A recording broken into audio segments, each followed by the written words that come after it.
Are you ready?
The guy's out.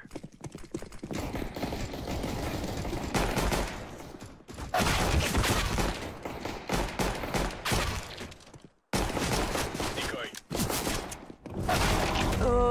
That was beast.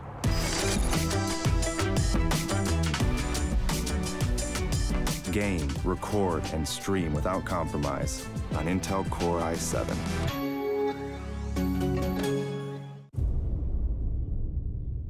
The ESL India Premiership 2018 has 3 seasons: summer, fall, and winter. The summer season takes place from April to June, while the fall season runs from July to September. Finally, the winter season takes place from October to December. Coming to tournament formats, each season is divided into 3 tiers: the professional tier, the Master League; the semi-professional tier, the Challenger Series; the Open tier, the Starter Cups. Moving on to the frequency, every season in the ESL India Premiership 2018 will see 1 Master League, 3 Challenger Series, and 3 Starter Cups. The Masters League now hosts 12 teams and players. Meanwhile, the Challenger Series has 8 contestants and follows a double elimination format. Finally, the Starter Cups are now limited to only 128 participants, so make sure you register for the Premiership now. Once you register for the Starter Cup 1, you'll have to fight your way to the top. At the end of the phase, you will get promoted to the Challenger Series 1. You should try and maintain your position in the Challenger Series 1, 2, and 3. But this is no easy task. At the end of every phase, the bottom 2 contestants are dropped out. They are replaced by the top teams from the Starter Cups. Those who succeed in the Challenger Series are rewarded with promotion to the Master League. The top 4 teams will proceed to play in the next season's Masters League. Meanwhile, the Master League runs uninterrupted until the end of the season. The 12 champions will constantly try to establish their dominance over the others. But at the end of a season, the bottom 4 teams are relegated to the Challenger Series, while the top 4 play at the LAN finale for the top prize. ESL India Premiership 2018 begins in April. The registrations are on, so make sure you sign up now.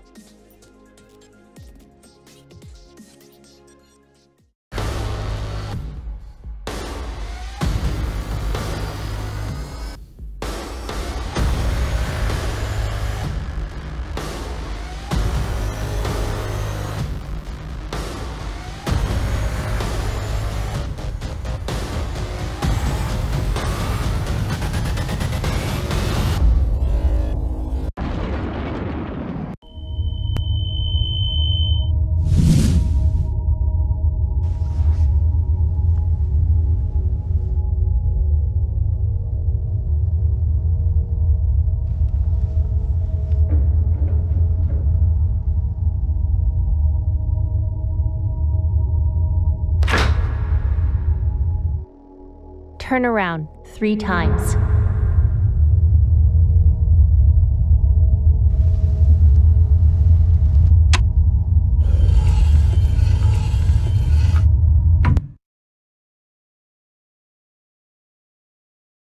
Start shooting.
This is the first ever Omen X laptop for gamers that go to extremes. Gear up with a machine designed for total domination and engineered for gaming in stunning 4K. Equipped with the latest Intel Core processors, it gives you the power to be relentless.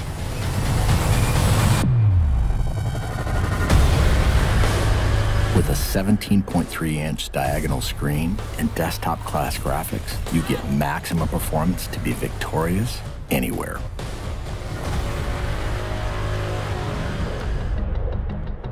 With multiple fans and large exhaust vents, heat is transferred away from critical components for dynamic overclocking. Ramp up boot times, game loading, and overall system responsiveness with optional RAID 0 SSD configurability. An RGB LED backlit mechanical keyboard lets you program each individually lit key to create customized key maps that switch seamlessly between games. With 2.5mm travel and in-key rollover, you can take out your competition with more accuracy and precision. Designed for extreme immersion, DTS Headphone X technology comes built in for surround sound experience that puts you right in the middle of the action. With the addition of a VR headset, gamers can step inside a completely immersive world for an elevated gaming experience. Single panel access to key components makes serviceability and upgrading easy, so you won't be sidelined or held back on your road to supremacy. It has a brushed aluminum finish on an armor-like chassis, a jet fighter-like construction with hidden lift hinges ensures you're always at the ready. And with striking lighting effects and see-through window to components, others will know too. Unleash your fiercest gameplay anywhere with the extreme performance of the new Omen X laptop.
Welcome everybody to another edition of the ESL India Premiership 2018 Summer Season Masters League. I'm your host, Vagish Arpan, and joining me in the studio today is none other than Sarah Angela Gonzalez.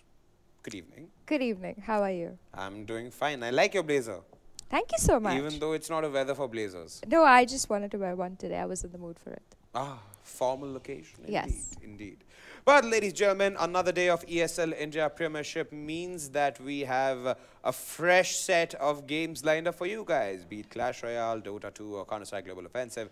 In fact, today is Clash Royale's, how would I say, I'm forgetting. Very anticipating game. Yeah, one of the most anticipated games of Clash Royale today lined up. We have the top two contestants in the Masters League having a showdown against each other. And this is going to be a very interesting game. And guess what? guess what? All of this would not have been possible unless and until it weren't for our sponsors, owned by HP, HyperX, Intel, and the people bringing all of this to you, presenting it to you, is Northern Gaming and ESL India. So right now, let's dive headfirst into the game. But before we actually do that, I have a minor announcement also for all our viewers. Apparently, from today onwards, we will be also able to incorporate your comments on our YouTube channel. So me, Angela, Adi, Gautam, Workaholic Work, everybody had a chat and we decided that, hey, you know what, let's try and incorporate that. Let's become closer, you and us. So why don't you guys who've just joined us right about now press that bell icon right underneath the video feed so that you don't miss out any further notifications. In fact, while you're at it, another reminder, Starter Cup Season 3 registrations are on, so do register. Do register. Yes, now, since I'm done with my announcements. Also, yes, one final announcement. If you find any particular photo of a Mr. Kohli on Instagram floating about and think that it's me, no, it's not me. No.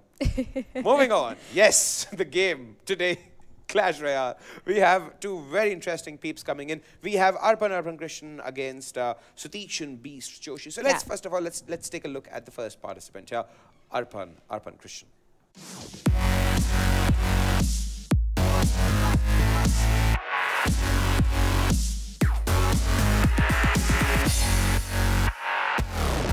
I like the guy's jacket too.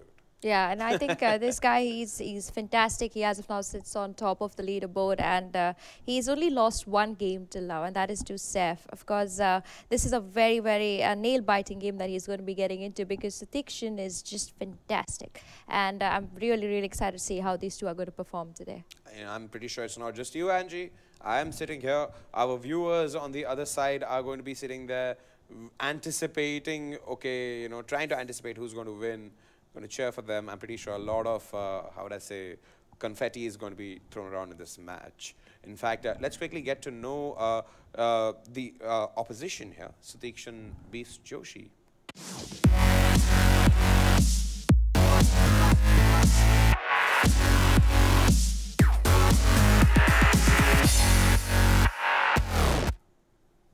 Angie was telling me something very interesting about Suteekshan. He's hardly lost any games. I mean, even if he's had matchups, he's just finished it in a 3-0 score. I think this is one of those games where he's going to have to play his A game and make sure that Arpan doesn't get the ball in his court, because if it happens, Arpan is very good at grasping what his opponent is going to play, and he's very good at countering it. Also, Suteekshan hasn't yet lost a single game in his, in his stand in the ESL India Premiership summer season. And I also want to mention that crown looks very anticipating on him for me. Indeed. Let's get to know a little bit more about both these players. Let's get a deeper insight into these two players. So you don't see much of a difference in terms of the trophies which they both have had. If you even look at it, their choice of cards is literally polar, like wherein minor is like Arpan's favorite card. You have the Spear Goblin as Suteekshan Joshi's favorite card. He loves the goblins. He loves the goblin heart. He loves the goblin gang. He's like a goblin army winner. And I'm hoping to see if Arpan decides to ban out his goblin cards, or especially the goblin heart. But he's going to decide to ban out the P.E.K.K.A. Now, this is a good ban, but also a bad ban for Arpan, because Arpan does like to play the P.E.K.K.A. also quite a bit. Indeed. He uses it more like a defensive card. But knowing Suteekshan, like one of his major tanks, Arpan's major tanks in the deck is the P.E.K.K.A. But it's a good ban because Suteekshan uses the P.E.K.K.A. a lot like a defensive card. So I'm hoping to see how Suteekshan is going to respond to this. Also, at the same time, Suteekshan has gone ahead and banned out the minion horde, which technically means that he is mostly trying to play a giant in his deck, which could work a lot in his favor. But Arpan also likes to play the giant, so we could see a lot of giant versus giant fights coming in here. They also like to play, if we talk about Arpan in general, he likes to play the Dark Prince, he likes to play the Prince, he also likes to play the X-Bow a lot, he also likes to play the Flying Machine. When we talk about Suteekshan, he likes to play the Graveyard Poison combo. He wins his first game mostly based off that, and then later on he brings in the Dark Prince himself, the Prince and the Inferno to take back something like a Golem down. So if they are going to go with the same kind of positioning, this could go like very close. The gameplay, because their cards are so similar, it's going to be a very close fight coming in from both these players. Indeed. I've been informed that apparently the comment stream is already live, and people are like asking a lot of questions. Okay. This is like an everyday question. Okay, then. Pretty evident. Again, I think I should make I it think like... you should just become a brand ambassador, whoever has given you these glasses. No, I think what I should do is I should put a disclaimer before the entire stream itself. Okay, so Sayak Ahmed has asked me this question: what's with the glasses, Vagish? So actually, I have this thing in my right eye called a chalazion. It's basically a kind of a cyst, and I have 3 of them in my right eye, so it's kind of like disfigured, and I can't take in light. So in like well-lit environments, I'm supposed to wear these glasses. Yeah. It's a medical condition. I'm not trying to look cool, not trying to be Sasta Kohli, just trying to be me with an eye problem, trying to get it resolved. So that's there. Well, that's about me. Do keep the comments rolling in, guys. We would appreciate as and when you guys would ask some really nice questions, or you have something nice to share. Do go ahead. Don't feel shy. But right now, let's dive head first into this game of Clash Royale. Arpan Christian, Suteekshan beats Joshi, casted by none other than my main man, Gautam Virkaholic. Over to you, buddy.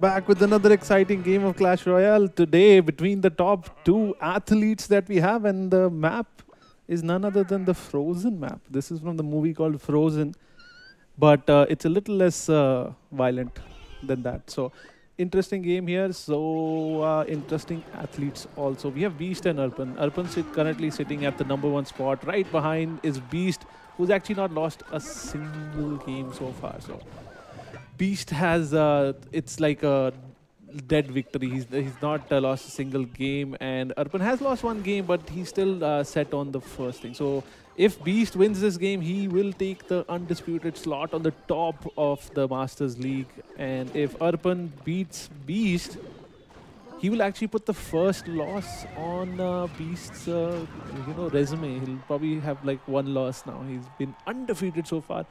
Not only has he been undefeated, he's actually never even lost, he's not lost a single crown apparently. So as Angie told us, Beast has been 3-0ing all his opponents till now. So exciting decks, exciting match, and exciting things to look forward to. We have Arpan now. He has been duped into activating the King Tower. He threw a miner, and a Nado pulled in the miner and activated the King Tower. So imagine having double the amount of guns now. So with the King Tower activated, it's quite annoying. So here comes a nice log taking care of the Goblin Barrel, and good distraction for the Bandit also. Very well played by Arpan, holding off that attack. Both of them collecting the same water elixir. However, Beast has 1 unit on the field, which could be a little painful. The Princess does a lot of damage from quite a lot of distance. And as you saw there, the Princess actually not only took out the bats, she also took out the Dart Goblin. Also, 60 seconds double elixir time. Here we go. The game is now on. A lot of things are thrown back and forth. And both the players going for a really chip damage kind of deck here. Not a lot of crazy threat units. Of course, Bandit is there, but they have plenty of units to distract the Bandit also. Bandit taken care of fairly well. And rotated back again. Bandit will not get the hit on the tower. Again, the placement, the timing of these players is just next level. They're just crazy. So here comes the poison also chipping away. Both the players' game plan is just to chip away at things and also try and avoid that log actually. So Princess will be a little annoying, but will be taken care of fairly quickly. So here comes the big push. We had the Dark Knight. I love calling him Dark Knight, by the way. And here comes another log. A lot of damage taken. However, still okay. Princess at the horizon now. Slowly just keeps chipping away at thing. And look at that King Tower. And this is what I was talking about. King Tower providing a lot of extra DPS there. Arpan now needs to defend this big push. However, this, as we can see so far, very few things have hit the tower, and what ends up hitting the tower is either the Bandit or the Princess from the back. The Goblin barrel has been fairly well taken care of. So with the moment he uses the log, the princess comes in, and then he uses the bat to counter the princess. It's like a back and forth story going on. So it's all going to come down to how well everything is placed. And princess will be taken down finally. Took some extra time. Goblins throwing some javelins at that tower, slowly chipping it away. And a few more hits taken by Arpan. This seems like it's not going so well for Arpan right now, and Beast should be able to take this game if played well. And however, this big push of a poison and a miner not being as fruitful as Arpan wants it to be, but he's been defending like a beast. Ooh, look at that. Bandit connects to the tower, brings it down very, very quickly and swiftly. Beast again being unbeaten so far. Could this be another 3-0 in favor of Beast? That was a very close game, by the way. And Beast is just being a beast, and he understood what Arpan had, and he countered it really well. And the King Tower activation right in the beginning really, really helped him out. And with all that extra damage, he was able to kind of ignore that, not ignore it as much, but he was able to take down the miner at twice the speed. So that's game one. Pretty exciting. I think I should take a breather so I don't pass out.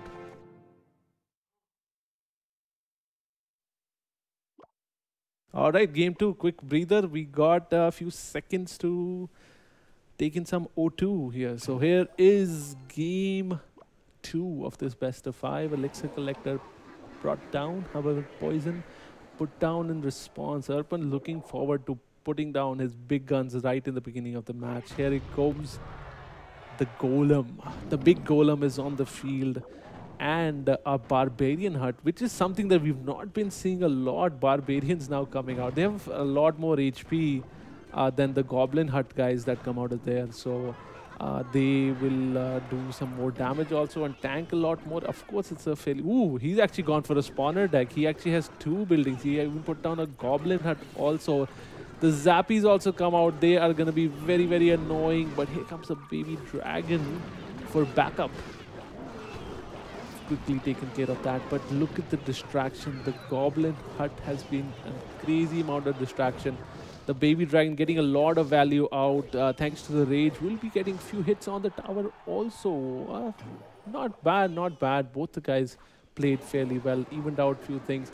But this Elixir Collector is not working in favor of Arpan because he's the beast. His opponent is kind of just saving on to that poison. He's saving that poison just for the Elixir Collector. He does not want his opponent getting value out of that Elixir Collector. And it's barely able to get maybe 1 or 2 points of Elixir out of that. So Arpan going for another big push.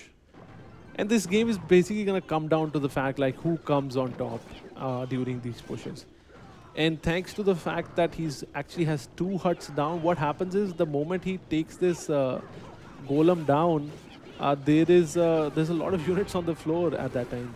Zappies being really, really annoying. And nice Nado bringing everything together and doing a lot of damage there. The golemites are doing some damage also, but the goblin, the barbarian hut's still alive and still spawning. Okay, not able to spawn one more. Now, in counter attack, we saw 1 attack actually coming out of that flying barrel. And again, we see poison being dropped on the Elixir Collector there. So now Arpan decides to switch some things up. He's actually starting off with a baby dragon in the front. The magic archer now connecting to 2 units at the same time, so which is good for him. He's getting some value out. The log will eventually get rid of him. Arpan trying to switch few things around to get better outcome out of this fight.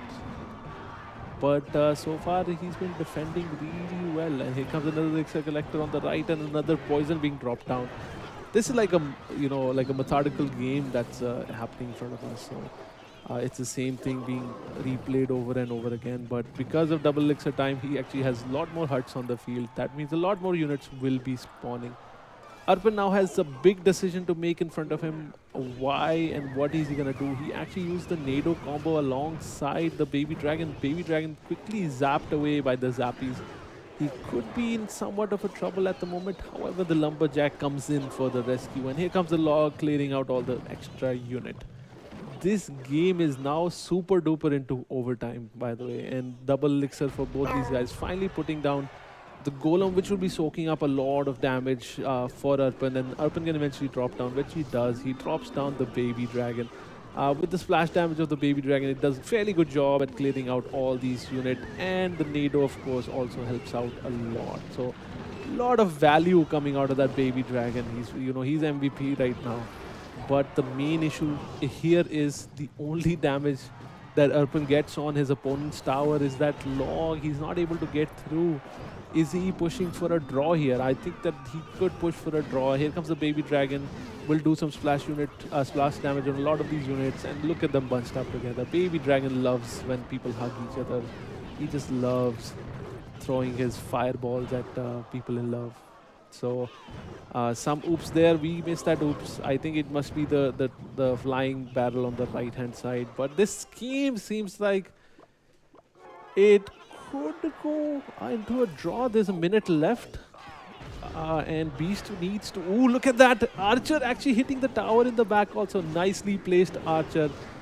He was not only hitting the Dark Witch, the Night Witch, he was actually hitting the tower as well. You know, that's the best part. There's some geometry there. You can figure out how to place that Archer so he actually hits the tower as well. 60 seconds left. This could end up in a draw.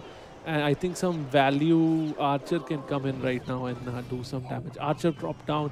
He will start hitting the tower. No, immediately distracted. Poison also comes out. Yes, that is a little oops because he dropped the magic archer right as the log rolled in. So here comes, let's see. You know, a magic archer could really take advantage of this golem. He could place the magic archer in a way where it attacks the golem and also attacks the main tower. This is 30 seconds left on the clock. I don't see a lot coming out of this. This is most likely going to be a draw game. 20 seconds left. No archer on the field. I think an archer placement with the golem there in the opposition could get some things done. Rage spell used. 9 seconds left. The tower is finally taking some damage on the top. Poison also dropped, but this is going to be a draw.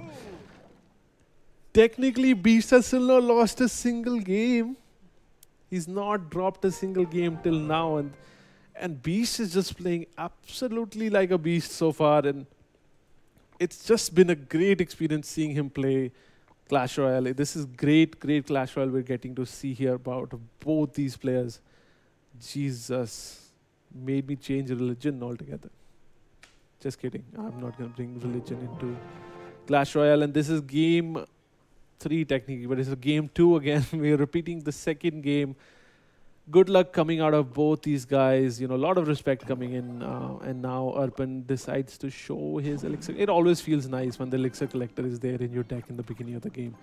Bats coming out, bats versus bat action happening, and the miner coming down, and he does not like the elixir collector immediately being pulled in. Could he have potentially pulled it into the king tower to activate that? Maybe. Actually, not even maybe. He should have totally done that. I think that was a minor mistake from our buddy Arpan. Maybe he was too busy dabbing while the game started. He could have pulled in and activated the king tower. Here comes a Dark Goblin taking a few pot shots on the tower. Good value coming out of him. And big push on the left, which needs to be answered immediately. And he does not have the right unit and takes a hit right on his major tower. And the guy's locked in. Oh, look at that damage. That damage. Ooh! Not only was he locked in, he was super angry at that tower. He's like, I'm going to take this tower down no matter. Oh, gee, buzz. Wow. That knight there. Bringing a lot of value for Beast. Beast absolutely being a beast, by the way, there. The knight just clearing out the complete left-hand side. Even took the elixir collector alongside. Big blow to Arpan. Arpan is not feeling so well right about now. And here comes the Inferno Dragon. Will be focusing on that Golem. Golem shall quickly go down. Yes, it does. And Golemites will spawn. And they will get some free hits on the tower. But they do so little damage that you could ignore it. But he's not ignoring it. The Baby Dragon. Sorry, not the Baby Dragon. So Inferno Dragon does take it down. Clears that up for him. And Arpan, 60 seconds left on the clock, does not have a lot of hope. Will he see a miner coming in now or not? Yes, the miner comes in. And a few goblins also alongside, a gang also sent alongside. He does not want that elixir collector to survive. And every time that elixir collector goes down, remember, this is a blow to Arpan's economy. You know, he commits to that elixir collector and he's not able to keep it alive, which is always sad. So here comes the big push, Tunk, and it hits the right unit, and a nice Nado also coming in, and that's a lot of units bunched up together, but there's not a lot of AoE damage. Knight actually decides to turn around, and he's like, listen, I'm going to take this golem down before I do anything else. Clearing out that big push, and a few hits on the right by the Dart Goblins also. Here comes the flying barrel, skeleton barrel there, which is going to spawn right on top of the Executioner, who does fairly well at clearing that out. And this was a plain and simple good game by Beast. 2-0 is the score. Could we see Beast winning another best of 5 with the 3-0 victory? He's only one game away from it. And could we see Arpan actually going down on the charts here? This could be bad for Arpan also. If he loses this game, he's going to come down to the second position. Right now, it's like a fight for the top position for all these players. Not that it makes a lot of difference if I do my maths correctly, because the top 4 still have to come to the LAN. And LAN event is where everything kind of boils down to, you know, what's going to happen. So if you are in second or third, it doesn't make a lot of difference. So these guys are doing fairly well. I don't think for them they need to worry about dropping down to the 4th or the 5th position. The guy at the 4th position should be worried, because he's like, dude, if I go to 5th position, then my invite for the LAN goes away. And big push coming in on the left now. We see some kind of similar build coming out of Beast that we saw in the game earlier, where he actually has 2 spawn buildings. He has the Goblin Barrel, sorry, not the Goblin Barrel, the Goblin Hut, and the Barbarian Hut as well. So a lot of units on the field here, and I'm thinking, how is Arpan deciding to finish this game? Now, if Arpan wins this game, we'll actually get to learn a lot on how to defend this pushing style that Arpan is facing here. So Poison coming in, bringing some value for Beast. Beast has not had a good chance to drop down the Goblin Hut also right now. So, but the Barbarian Hut is coming to an end. Barbarian Hut is pretty expensive, by the way. It's 7 elixir. So it's quite a commitment also. And the Barbarian Hut now used to distract this unit. And a miner dropped in the back to take care of the Goblin Hut also. So very aggressively, Arpan is now taking care of these buildings. He's like, you know what, forget these expensive buildings. I'm going to take them down first before I do anything else. It's good value coming out for Arpan. He's actually done really well, because those buildings actually bring out the value the longer they stay on the field.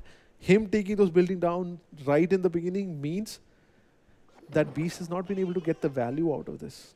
Beast does have a poison available to him, which he could throw down, but nice Archer placement.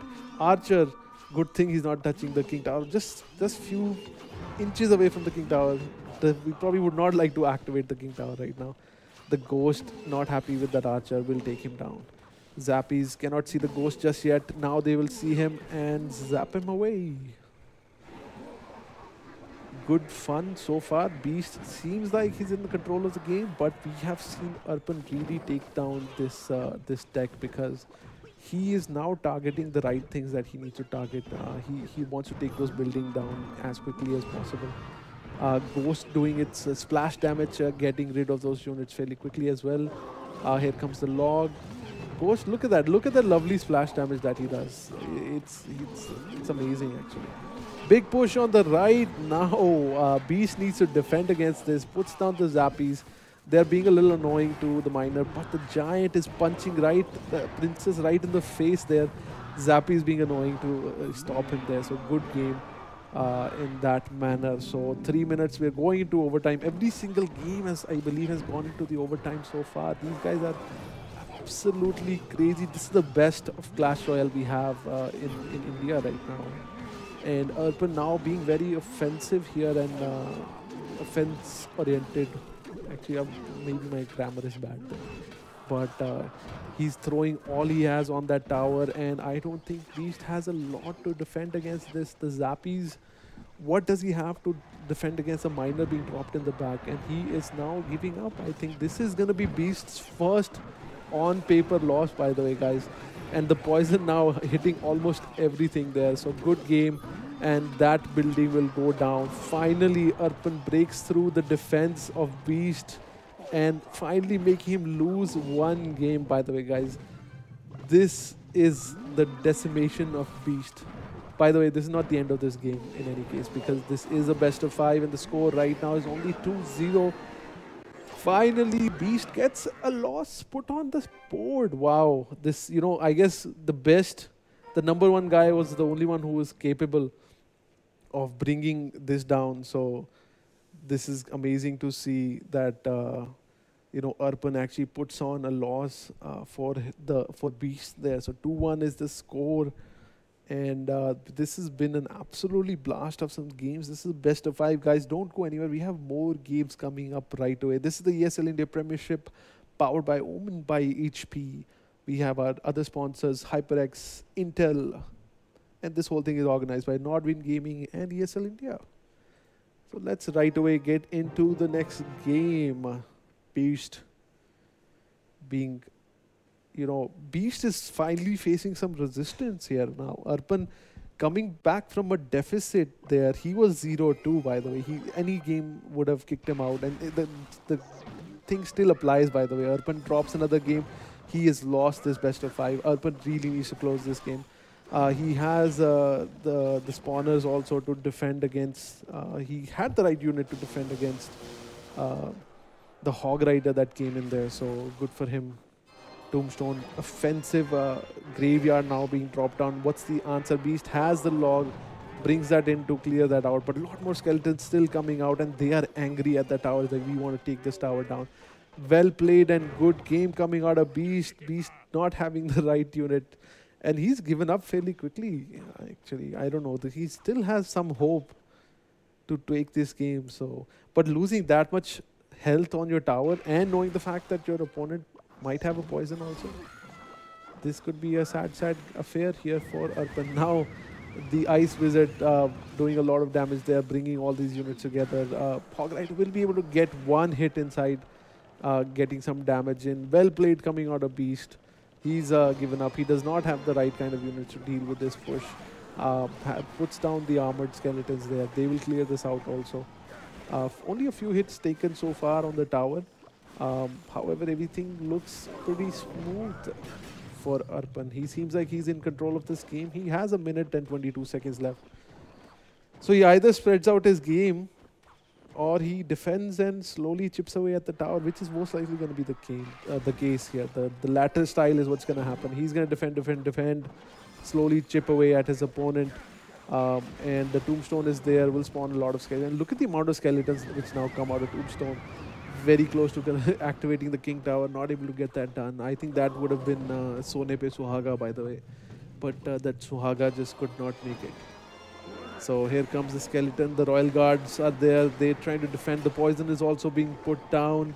Lot of damage is being taken by the tower. And Inferno Dragon is trying to do its best because it takes him a while to build up the damage. And here comes the Hog Rider, and here comes the big lightning, not hitting the unit he wanted to hit. The Mega Minion still alive, and even the Ice Wizard was still alive. Good game. This is GG, guys. I think a log might finish this game also. Poison will definitely finish this game. So Arpan holding on to that time. He knows he has to be patient. He wants to make sure that he's not aggressive, and he doesn't want to lose this game. So he's going to defend. Actually, even using poison defensively. Here comes the big lightning strike, and good game is called out. Here comes the log. Log does more. No, the log actually does 84 damage. Now we know how much damage the log does. So now Arpan pretty much easily closing this game. 2-2 is the score. Arpan coming out of the Tombstone, grabbing his opponent by the leg. He's like, I am not dead yet, bro. I'm still alive. And this is like that. If you guys are not as old as me, you might remember the video of Michael Jackson called Thriller. Thriller. And a lot of zombies come out of the ground. Or if you have seen any zombie movies, by the way. So Arpan is the zombie right now. He's coming back from the dead. He's coming out of the ground. He's like, beast, you think I'm dead? I'm still alive. And I will beat you. 2-2 is the score. This game is super duper exciting. The best two Clash Royale players on the chart right now facing off and going into the final game. So let's just get into the final game of Clash Royale here. 2-2 is the score. Arpan versus Beast. It has come down to the wire here. And Beast, which was a player who's been completely undefeated so far, actually has 2 round losses here. And this is an exciting game of Clash Royale. So let's look at what both these players have and what changes have been made here. Beast now has the Nado in his deck. And he's gone for kind of a similar deck that his opponent used in the last round. He's copied the deck completely, I believe. And he's like, dude, I am going to kill you with whatever you used on me last time. So it's like both of them are in the graveyard now. Both of them fighting underground. And exactly same decks. Wow. Some earlier damage being done by Arpan by dropping that poison. Does he realize his opponent has the same deck? Oh, look at that sexy log, by the way. The log not only took out the tombstone, but also took out all the skeletons that came along. And look at the counter attack. Exact same thing being used on Arpan. Arpan's own deck is being used on him, by the way. Now, Arpan, can he hold on? He's taken a lot more damage here. And he now realizes what his opponent has. And I think this is pretty much the Game of Thrones. You either play the game or you die. Which is the case in Clash Royale right now. It's Game of Thrones right now, boys.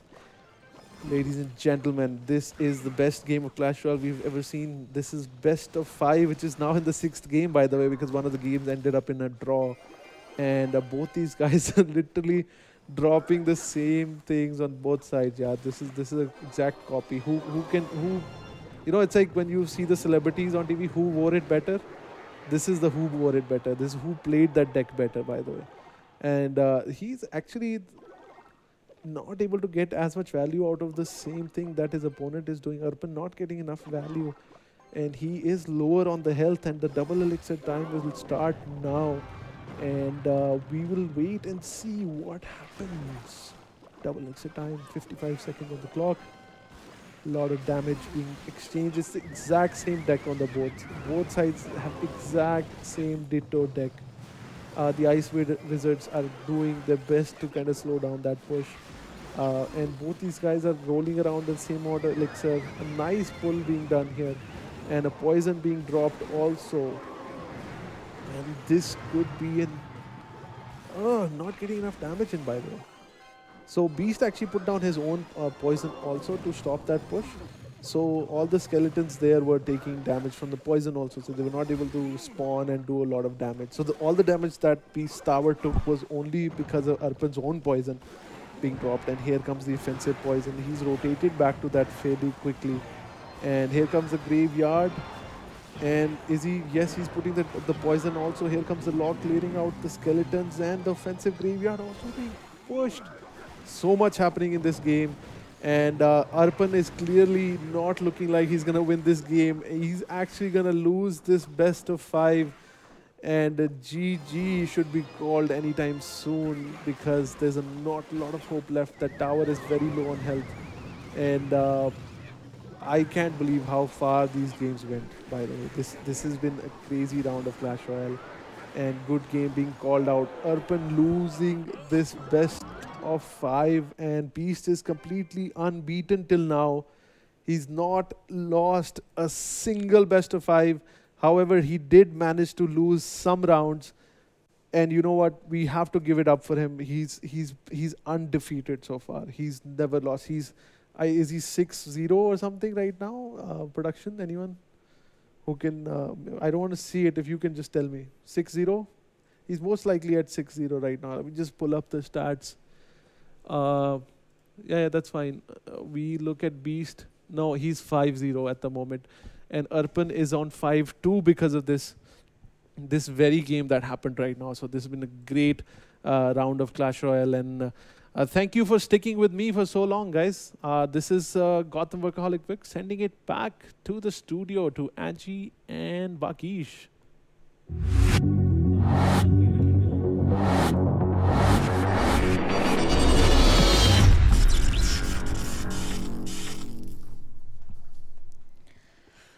Welcome back to the studio segment of the ESL India Premiership 2018, brought to you by Omen by HP, HyperX and Intel, and presented to you by Nordwind Gaming and ESL India. Ooh.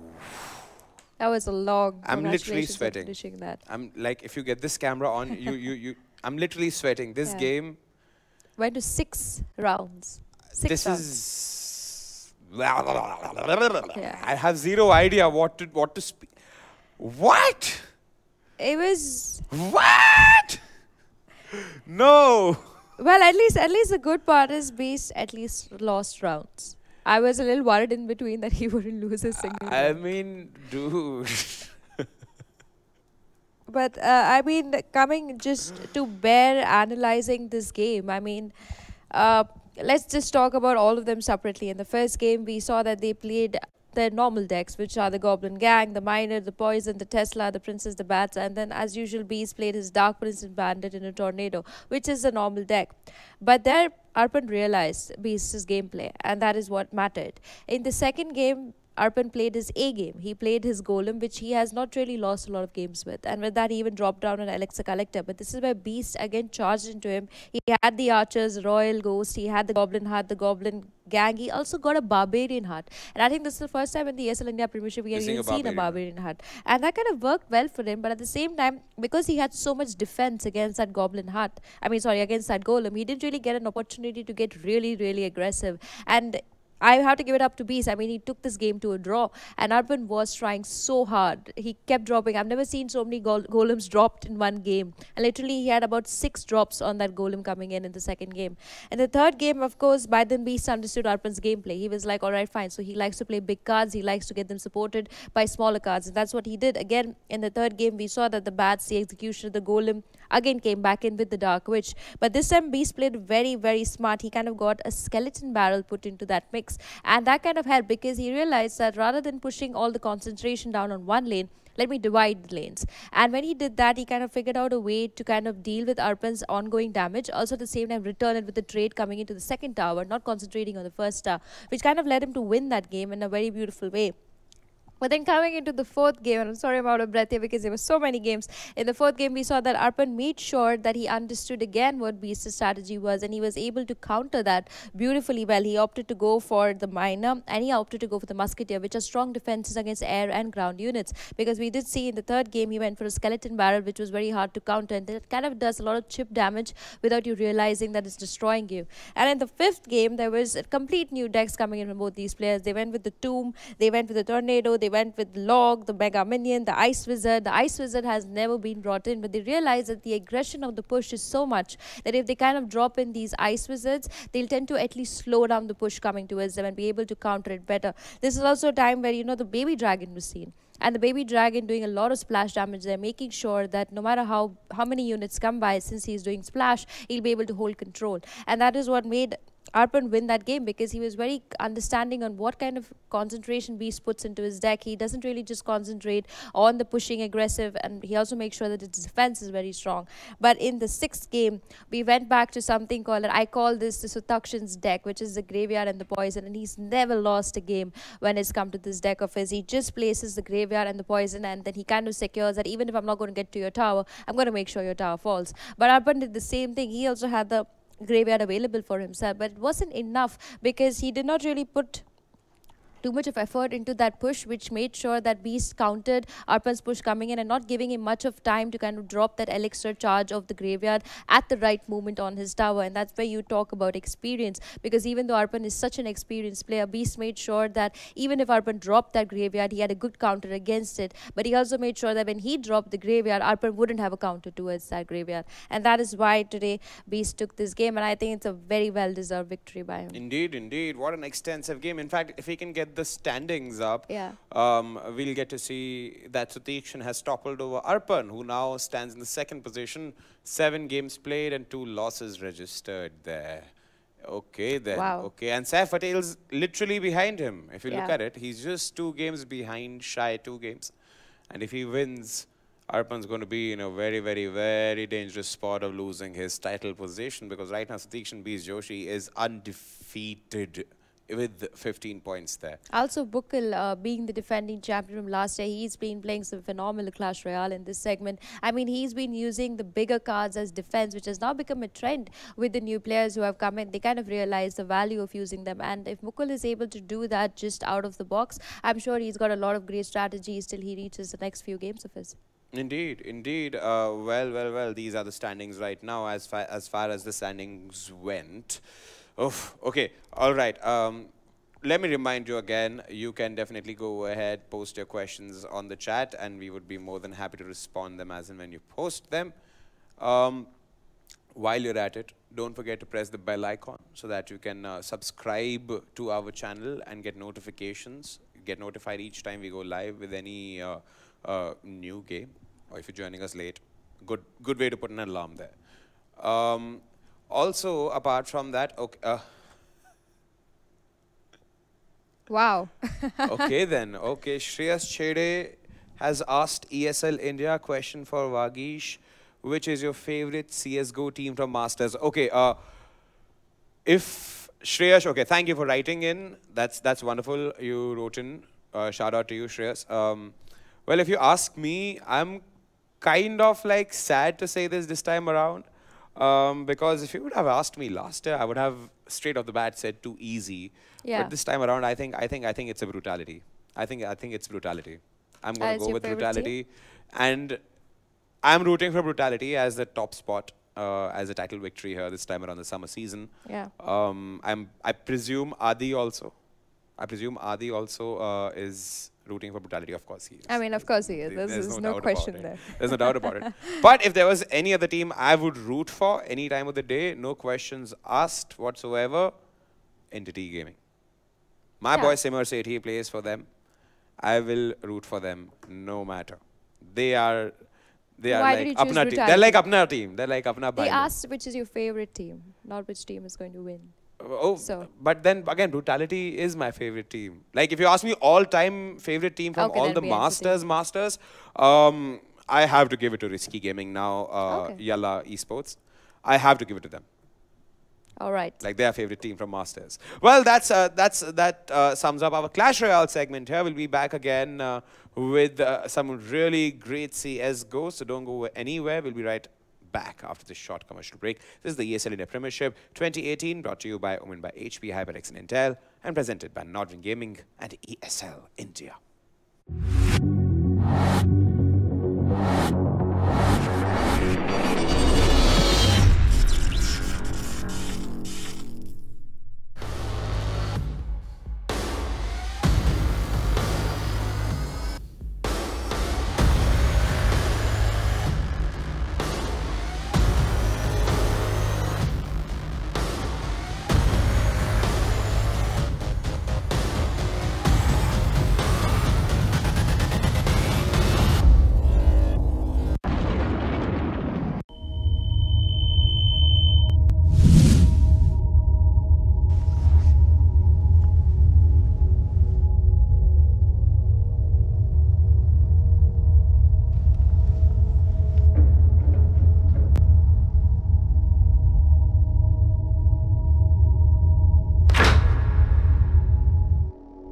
Turn around 3 times.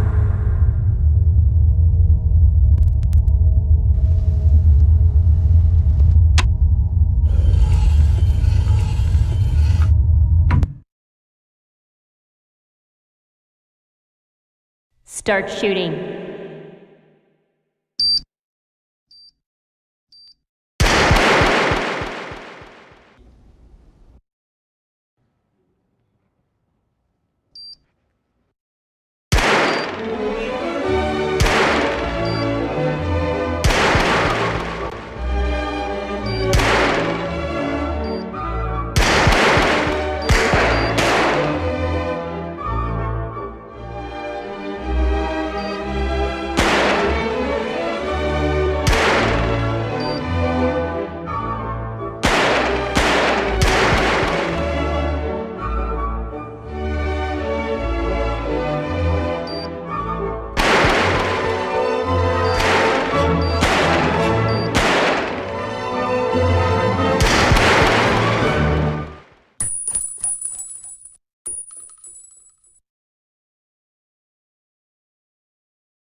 Welcome back, everybody, to the ESL India Premiership 2018 Summer Season Masters League going on about now. And guess what? We're back again with some amazing, intense Counter-Strike Global Offensive. Once again, for everybody who's joined us late, let me remind you this has been brought to you by... Okay. In future for India's gaming team. And where is Aditya Shah Bhagat Bros? Okay, which team will qualify in future for India's gaming team? Well, India's gaming team? Okay. I mean, that's a question for the IOC, Indian Olympic Committee also. They have their own agendas, their own criteria. Yeah. I believe there will be a body which is... There is already a body which is looking into this. But I mean, esports has not yet evolved into a country-based thing, or has it? I'm unsure. Now. I mean, it's still in its like I believe that esports is still in the nascent stages. So sooner or later, we will have a national team for esports in the country. And yes. I mean, we had this guy Varun Emmanuel Eddy, who represented the country in Pyongyang. For StarCraft 2. So I mean, representation is there for India. I mean, you have to look at it like that. It's just a time-consuming process. And where is Adi Shah? That's a tough one. Actually, that's a tougher one than the previous question. I have zilch idea except the fact that he's somewhere holed up in Mumbai, being a pretty South Bombay boy. But you'll hear him casting. He's casting quite a few games. You'll hear his pretty voice casting from South Bombay. All right, let's get started with the halabaloo here. We have Counter-Strike Global Offensive lined up for you guys. We have two amazing teams ready and revved up for everything you got to watch if you got to play Counter-Strike Global Offensive in your free time. I mean, you got to see these matches. They give you some great insight into improving your game. So let's start off with the first team here, Team Invictus.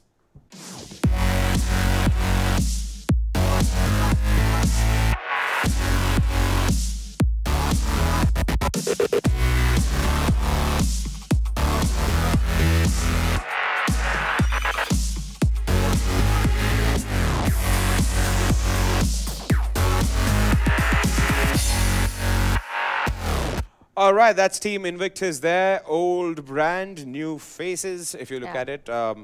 Adi knows more about Invictus than me. They're looking very strong. But they are looking strong. They feel dribby, grand old man of Indian CSGO, as you'd like to call them. I mean, you check them out in the fall season, Hyderabad. That's like telling Sachin to play in Wankhede. Ribby in Hyderabad and losing is like unheard of. Yeah. He's the patha there, dude. He's the patha there. He's like set. So, I mean, he's there. Hunter's there. I mean, I have to repeat it. When Sai was suffering from intense CTS, they called in Hunter to replace him. So he's got the skill sets there. Yeah. He's one of the best toppers in the country right now. Apart from that, they have so many good players. The entire roster is good. Not that I'm taking anything away from the opposition. It's just that they have a lineup which says everything about them. Yeah. I think the only game they lost was against Brutality. When Brutality versus Invictus happened, they lost their winning streak then and there. Correct. And that's still that chink in the armor still does not take away the sheen from this team. I mean, they're darn good. Gotta give it to them. Yeah. They're very experienced players also, and I'm expecting a lot from them. Everybody is considering now they have a beef to settle with Brutality there after that loss. Let's quickly focus on our opposition here, War Gaming.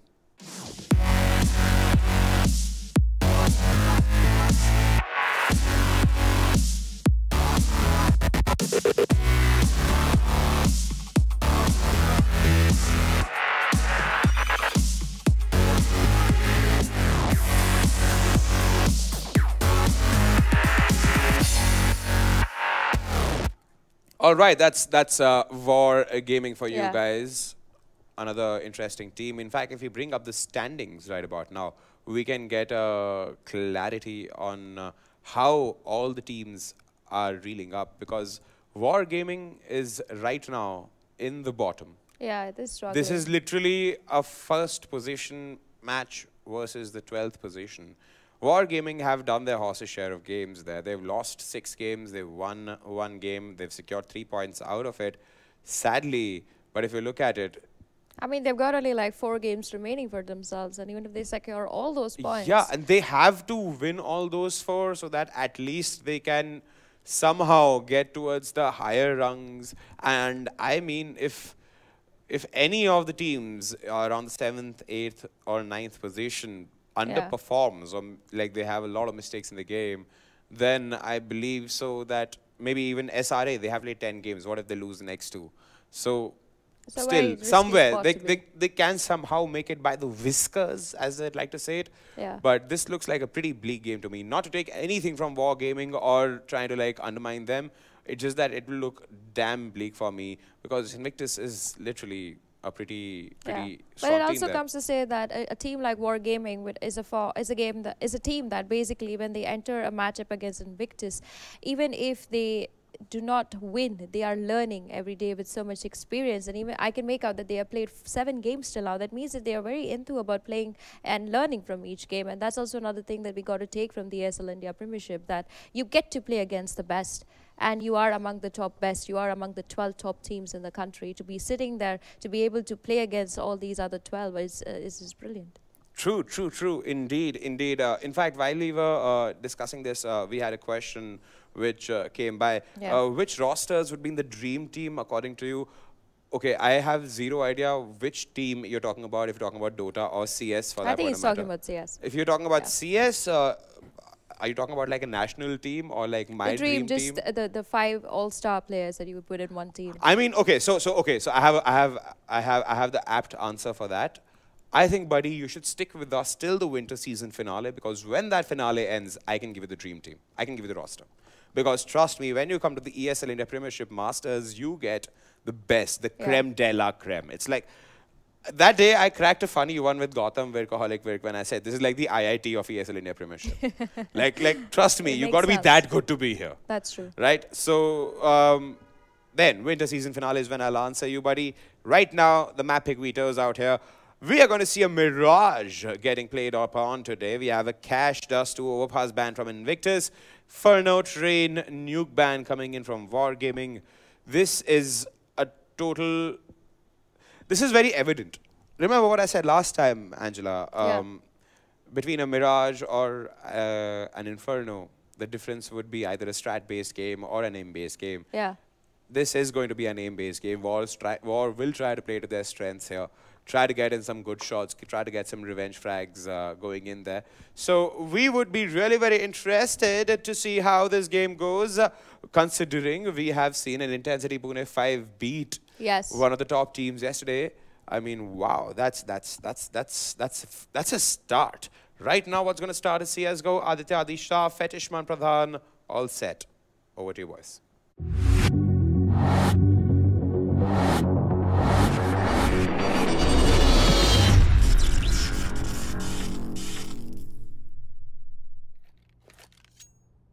Welcome back, ladies and gentlemen, to the ESL India Premiership. Well underway with the summer season, the first iteration of the summer season of the ESL Masters League. And today, with me, is the one, the only, the man whose head shines brighter than most of our futures, Mr. Aditya Adi Shah. Thank you so much for that warm introduction, Fet. And yes, indeed, my bald head is very shiny. But today we have Invictus versus War. Top of the table versus bottom of the table. And Pasha Sahel already in the middle of the action, pushing middle. Pun not intended. Gets a frag, instantly traded by Obstar. And Invictus, for them, it's really important that they get into winning ways now again because of that loss against Brutality. They need to take it on the chin. That was a great game and it did go down to the wire, all 30 rounds. But now, this is Invictus's chance to stretch their lead at the top. And also actually redeem themselves, because I know it was a very close game between them and Brutality, and it looks like it's going to be a B hit. Hunter playing a decent position. He can catch Obster off guard. I don't think he's going to check. Oh. Okay then, he's dead. Wow, that was a surprise from Obster. Beautiful, but it's still a 3v3. Bomb has gone down. There's not a single kit on Invictus, so they'll have to double time it. The post plants are decent coming in from War. They should have this round on lockdown. Saz playing close towards bench. Excali's going to come checking the corner, but he's going to get his face blown clean off. Saz is just wrecking house. Manan gets a nice little slap to the face from Kazi, but he's able to return the favor, and Manan running out of bullets. and time as well. He needs to really hurry it up, but yeah, he's out of time. There's no kit. And there we go. No kit, no clue, and the CT's QQ. And yeah, I don't like the retake setup on the B bomb side by Invictus. And Manan, by the way, going down there at the end of the round as well because he couldn't get far away from the bomb. That's a waste of $650 because he could have just paid $350 for the helmet and because he was on 100 armor. So that's going to bite a little bit. But yeah, the retake setup by Invictus on B, it's a bad idea. I've seen teams do it. And this is why you don't do it because War, they didn't even really, I mean, they just walked into B. They didn't even really execute, so to speak. So yeah, just don't play that retake setup ever again, Invictus. Yeah, and I mean, the thing is, if you're going to play retake on the pistol round... Oh, Excali! Excali just doing Excali things. Oops. Just getting knocked into the next map by that deagle of his. And that was beautiful.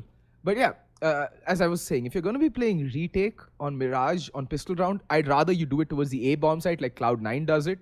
That's a very successful pistol strat that Cloud9 runs. And, you know, they've seen a lot of rounds come their way because of it. But then they also have utility and kits to, you know, aid in that retake. Otherwise, if you're going to be playing a retake setup, make sure you do have a kit, or else just play your defaults, play normally, get them as they enter, and not the other way around. Invictus here really wants to force the issue. They already have a pick and Hunter's pushing and he looks, Opstar looks the wrong way at the wrong time and Hunter shoots him in the side of the face.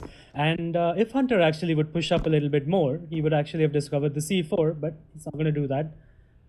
War, they're going to be able to recover the C4 now. And now they have to make a decision. It's 3v5. Where do they go?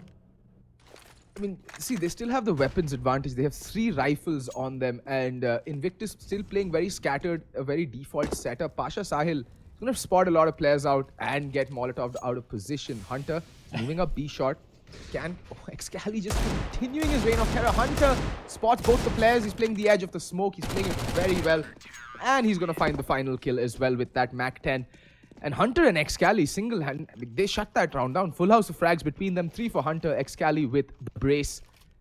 And just like that, it's another anti-eco going the way of the team that force buys.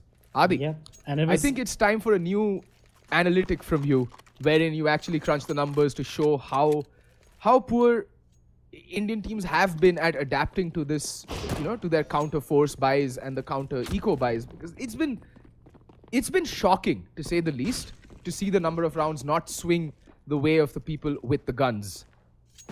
Yep, I agree, and I do have that stat, but I'm only going to reveal it during the finals, during the LAN finale. And anyways, War does go in with a force buy of their own now, and they're hoping to replicate Invictus's force buy victory. And also, Invictus, by the way, had all 5 players alive in that force buy, and that's the problem for War, because if the CD economy starts building, it's going to be a problem. But there you go, the B-take coming in now. Ribby gets the first frag onto Oops. Pasha Sahil with another as well. Pasha Sahil does dink down Saz, but Saz still gets 2 kills. Dinks down Opstar rather, sorry. And now it's all of a sudden it's down to a 2v3, and Hunter running out through the smoke, catching Kazi and Saz off guard. And even the second round, right? Invictus did the same thing. They actually just pushed everywhere randomly and caught War off guard. And that's what they've done again on this round. I'm not sure how many rounds that's going to continue and how many rounds they can do that before War wisen up to that fact. It's all going to come down to adapting to aggression from War, because Invictus are a team of like 5 mechanically brilliant players. At least, well, 4 of them are incredibly mechanically gifted, and Ribby's mind is nothing to be trifled with. He's been around in the scene for donkey's years. I don't call him the grand old man of Indian CS for no reason. And look at that good hop flash, but Ribby, nice little 2-piece for him. Yes, it's against completely naked opponents, but still, a spray down is a spray down, and he's got the bomb control as well. So this is looking dire already for War, and all they have to play with are Glocks. And those guns, against armored opponents, you might as well be shooting at your enemies with a water cannon. Or a water pistol, rather, for all the damage it will do. Alright, Hunter, that was unsportsmanlike. Let Ribby have his 4K at least, because it looks like Excali... Excali trying to do his best simple impression there. He wants him to take the... What is... Okay then.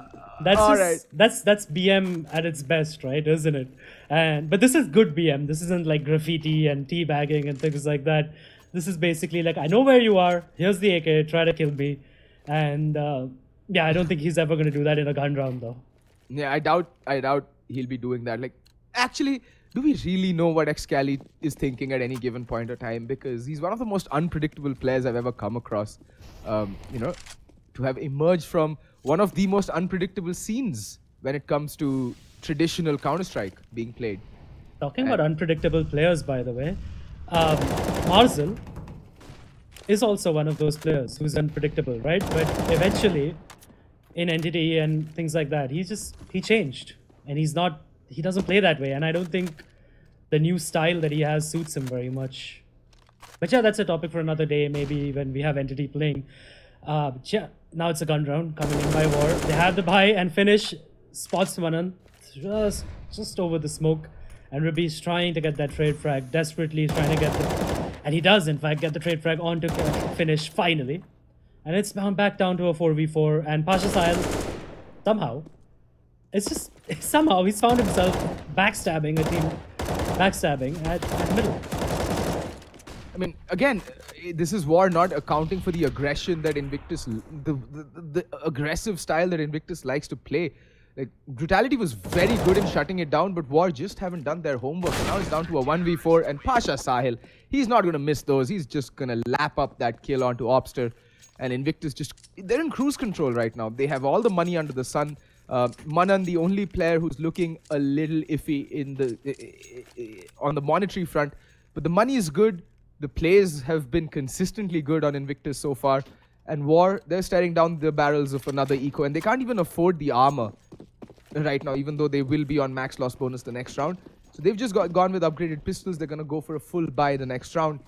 And I just want to see what Hunter and Party do to an echoing War, because we saw how disdainfully they dispatched with them during their gun round.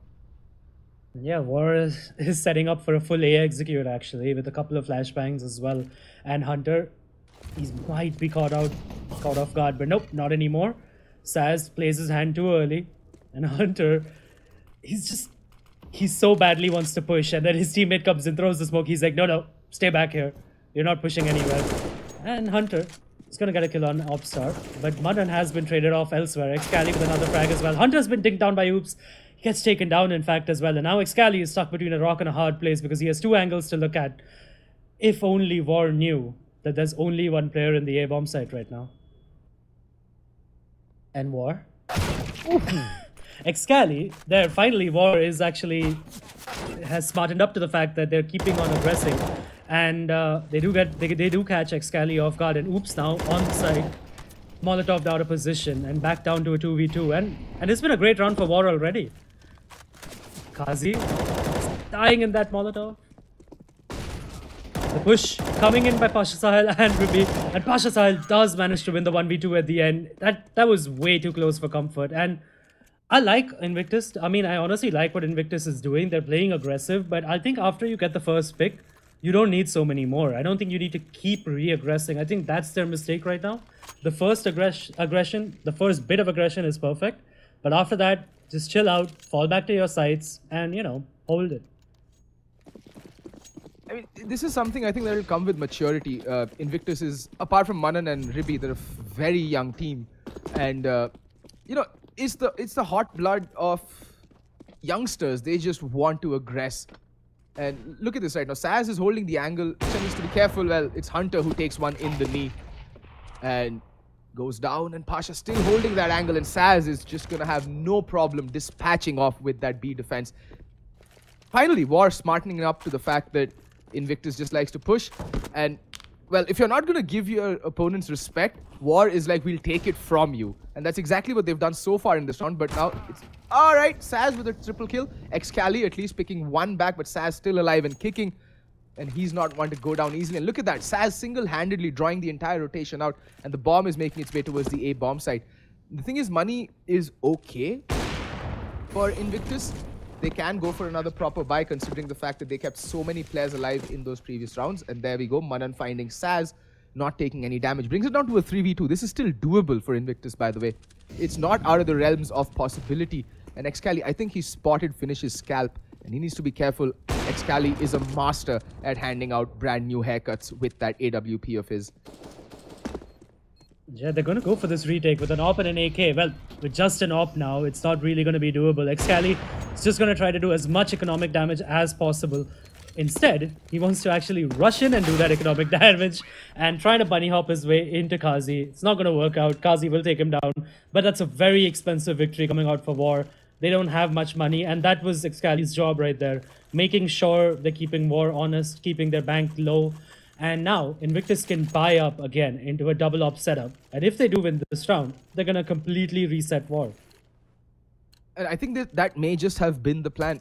I hope we see a slight switch up from Invictus this round, because clearly War have adapted to the fact that Invictus love to push. Okay, I may have spoken a little too early. They're like, no, we're going to keep pushing. Finish getting spotted out, Pasha Sahil. Jiggle peeking, rattles off a few shots, and Finish is forced to retreat. No damage taken, that's good at least. Hunter marking underpass, but it is going to be a B hit, and Ribby marking it. In the meantime, Excali opening things up with his AWP. That's the man advantage, and look at where Pasha is posted up. He's getting so much information, getting so much map control as well. Okay, he's going to give that up. I like this by Invictus. It's like a practice scrim for them almost. They're trying out every single thing in every single round. Like, they're doing something new in every single round. And that's honestly the way you need to play the series side on Mirage. But yeah, and now you see even Invictus has actually wisened up to the fact that they were aggressing too much. They've got the first frag, and now they're falling back. They're just holding their angles. And this is the perfect way to play the series side on Mirage. And War, on the other hand, had also wisened up to the fact that Invictus likes to push. But unfortunately, they still lost that first frag to Excali. And I like what War is trying to do. They're trying to commit hard to this fake on the A. Okay, no, they're going to fall back. And Ribby, he's going to find Saz, and the bomb is just around the corner. Obster needs to be careful. And Ribby scopes out, but missing that flick. Ribby, his age clearly showing at this point. Not someone who'd missed that in his prime, to be very honest. I've seen him play back in the old days, and he was a force to be reckoned with the big green gun. And there we go, Ribby getting another. Can he get the final kill? He's already on a brace. Can he seal the triple? Spots out Oops's butt. Oops's badonkadonk is sticking out rather awkwardly. And there is Excali on the flank. And they're waiting for him to run out of time. But can Oops survive? He's going to get the kill. And he's going to survive as well. Crucial that he survives, because he's not going to get any money. But at least he saves the AWP for his team. And as you said, War, they get reset. And worst of all, Oops just has $100 to his name. So while his team, most of his team rather, will be able to buy the next round, Oops most certainly will not. And Finish will also be on a sort of a stretched buy. He's going to have, what, $3,800? So not enough to get armor, AK-47 and utility. Yep. And, well, War has taken the time out now. They're going to decide what to do, actually, how to break down this Invictus defense. Because the one round that they did win, well, other than the pistol, the one round that they did win was on the back of a hero play by Saz. So they, of course, you cannot rely on a hero play to bail you out and get you rounds every single time, right? So they need a new game plan going into this. I like their full execute setup, you know, at A, and I think they should try that. I know it's a dated strat, but it still works, right? And you should do it. If it works, why not? And Excali, good read on the economy situation, picking up that MP9, trying to bolster your own economy, trying to get as many frags as possible. Obster getting taken down. Manan is just a wrecking ball right now. Pasha Sahil, he spots out Kazi, gets the kill. Oops, though, is able to return the frag, but Hunter is there to get the kill and mop up the round. Double kill for Manan, double kill for Hunter, and Pasha getting that one kill onto Kazi. Decent round, one player lost. I think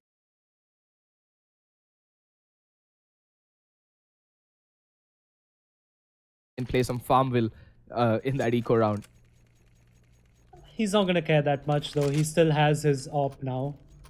I think it was dropped over to him by one of his teammates. Probably the AWP off of Oops's back. And Invictus need to start building their bank as well because their money isn't really that good.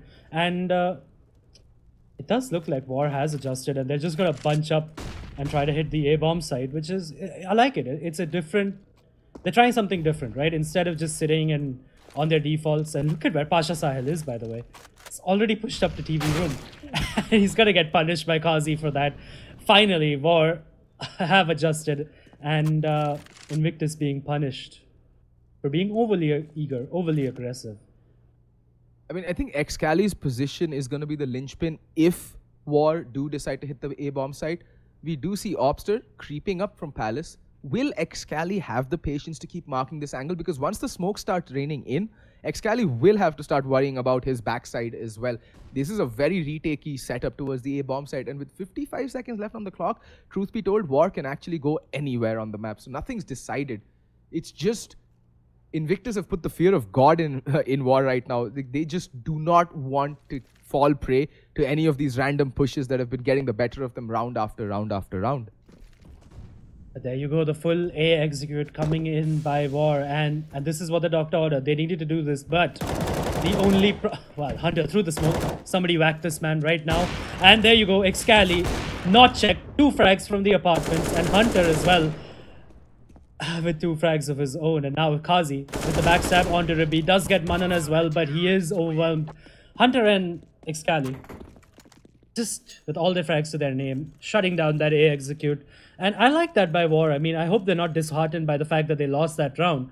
The only problem was they did not send anyone Palace. That was the only mistake they made. And hence, Excali could get 2 crucial frags from the apartments and completely lock down the A-bomb side.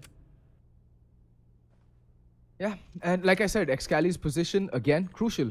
Got the bomb planter, followed up with the second kill. And I would have expected War to actually check towards Palace. It was rather foolhardy of them to expect that there would be no one playing from within the site or even in Palace. No one checked it. And I thought it's almost second nature to keep an eye towards Palace or under Palace when you're taking that A-bomb site so late into the round. Little things, I think War still has quite a bit to learn, because although Invictus may be a young team, they're by no means inexperienced. These players have been, you know, they've gone abroad, they've represented India on an international platform. These guys have probably been one of the most successful lineups this country has ever produced in terms of just the sheer number of events that they have qualified for and the amount of Counter-Strike that they've been exposed to. And the full eco coming in by War now.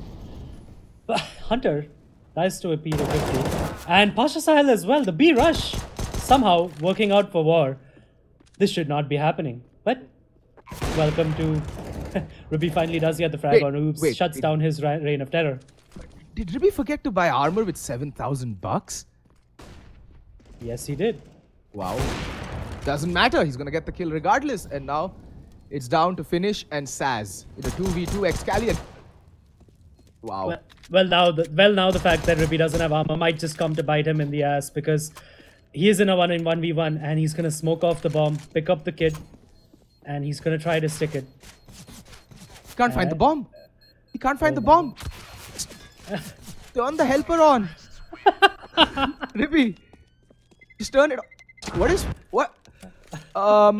Even Hunter is laughing out loud there because at Ribby's folly there, because all he had to do was hold E and run through the smoke, right? Yeah. It honestly just auto picks up the defuse, and that's just unfortunate for Ribby. And there you go. It does come to bite him in the ass, by the way, not having that armor. And War, out of nothing, literally just a full eco round with maybe 1 P250 or 2 P250s, managed to steal away a round from Invictus, and it's silly. And now, Ribby does get the frag onto Oops. Oops being a little overeager there. No flashes, nothing to support that push from him. And Hunter gets a free AK upgrade and gets a frag as well onto Finish because of that. And Ribby doesn't like that very much, and he's going to shoot Hunter in the back, saying, "Get back, you're pushing too far ahead. You already have a man advantage." But Hunter does deliver the 2-man advantage. And, I mean, I think that was a love tap from Ribby on Hunter's behind. Like, you know, like how football players smack each other on the butt. You know, good job, son. Good job. You got us the 2-man advantage. But there's Saz. He has something to say about it. And Manan falls prey to his AWP. Hunter needs to be careful. That jump spot is a very dangerous. There we go. He's not going to, tempt fate, but rather bait for Pasha Sahil, who's up close and personal with the CZ. And oh, that was made to look a lot more tense than it should have been from Pasha. And this is just Invictus returning the favor to War. He's like, you're going to eco us, we're going to do the same right back. There was a force buy though, it wasn't an eco. There were 2 pistols on them, yes, but there were 2 ops and an AK as well. Well, 2 ops and an M4 rather, which has now been upgraded to 2 ops and 2 AKs. I mean, I'm just curious whether, like Pasha Sahil, like a lot of people think that he's copying his username, but like seriously guys, his name is that. He's Sahil Pasha, that's his name, guys. So not a copy, full original, but with 6 seconds left to play, it's got to go for the plant. It's a decent plant, it's planted for Saz. He has the AWP, he can hold this off if he plays his cards correctly, because again, it's just Ribby with the kit and Ribby. Got a good position. Saz, I think he hears the scope. Should definitely hear Ribby. No, he doesn't. Ribby. All gonna come down to him, and Ribby will get the kill, and now it's down to Kazi. 1v2, 2 ops on the retake. Not the best of weaponry, but Kazi, he's been found out. Excali, he's not gonna miss those, and he should really let Ribby get the defuse. And now that there's no smoke shrouding his, vision, should easily be able to find the bomb and stick the defuse. And with that, Invictus, again, back in cruise control. They lose a round, but win one immediately, putting War on the back foot yet again. And is that an XM? That's an XM. All right, Invictus, what are you playing at? That's definitely a misbuy. That's an M4 drop for him as well. I'm pretty sure that was a misbuy. He must be like screaming on TeamSpeak right now. He must be like, lag! It's the lag! But anyway, War again on basically a full eco. They do have a couple of flashbangs. They are going to rush into the B bomb side and hope that they could repeat the same thing that happened a couple of rounds prior. And Ribby though with the first frag, Ribby with the second as well, trying to shut down this attack, and Ribby gets a third as well. Pasha Sahil though, he does get taken down, and the bomb will be planted. There is no way to stop it. Excali going for the knife, stolen away by Hunter. Excali is going to be a bit cheesed off about that. And Excali, he trusted his teammate, and then he did not trust his teammate, and he left the C4. But yeah, Invictus is just having fun right now. And it's nice to see, right? Like, I mean, at least on Invictus' side. War is obviously going to be a little cheesed off about that. They are going to be a little pissed. But it's good that the brutality loss hasn't got to Invictus, right? It's good that they're still jovial, they're still messing about. And yeah, it's basically that. They're still messing about, they're still happy. And, I mean, why shouldn't they be? And Manan still deciding to stick with the XM. He's like, what the heck? Like, might as well get some money. And just unbridled aggression. And Ribby played that really smart though. He realized that there's a storm headed his way, and he has the op, and there's always the chance that he might get overrun by the sheer weight of pistols that get thrown at him. Fell back, easy pickings for him, and Saz, there's no point. Hunter is just not missing anything today. He's been a force to be reckoned with. An Obster, he's getting spotted out by Hunter, and Hunter should be falling back. He's secured the 2-man advantage. There's no reason to force the issue. But he's just, what? Adi, explain. But he's just feeling it right now. Hunter's just absolutely feeling it. You're right. He should have fallen back after the first frag. Forget the second, right? And especially after the second frag, he should have fallen back. But now he gets 4 frags off the back of that hyper aggression, so to speak. And now Oops is left in a 1v5 rather, wondering what exactly am I supposed to do when Hunter is going mental like this. I think at this point all he wants to do is save that AK, because he does have the AK, a lot of utility, and not a chance in hell to win this round, to be honest. Yeah, and frankly, given the money on War, it doesn't even matter if he dies, because they're all going to be more or less on the same amount, and it's going to be the last round going into the next round anyway of the first half. So he might as well save this, but looks like he's got a death wish.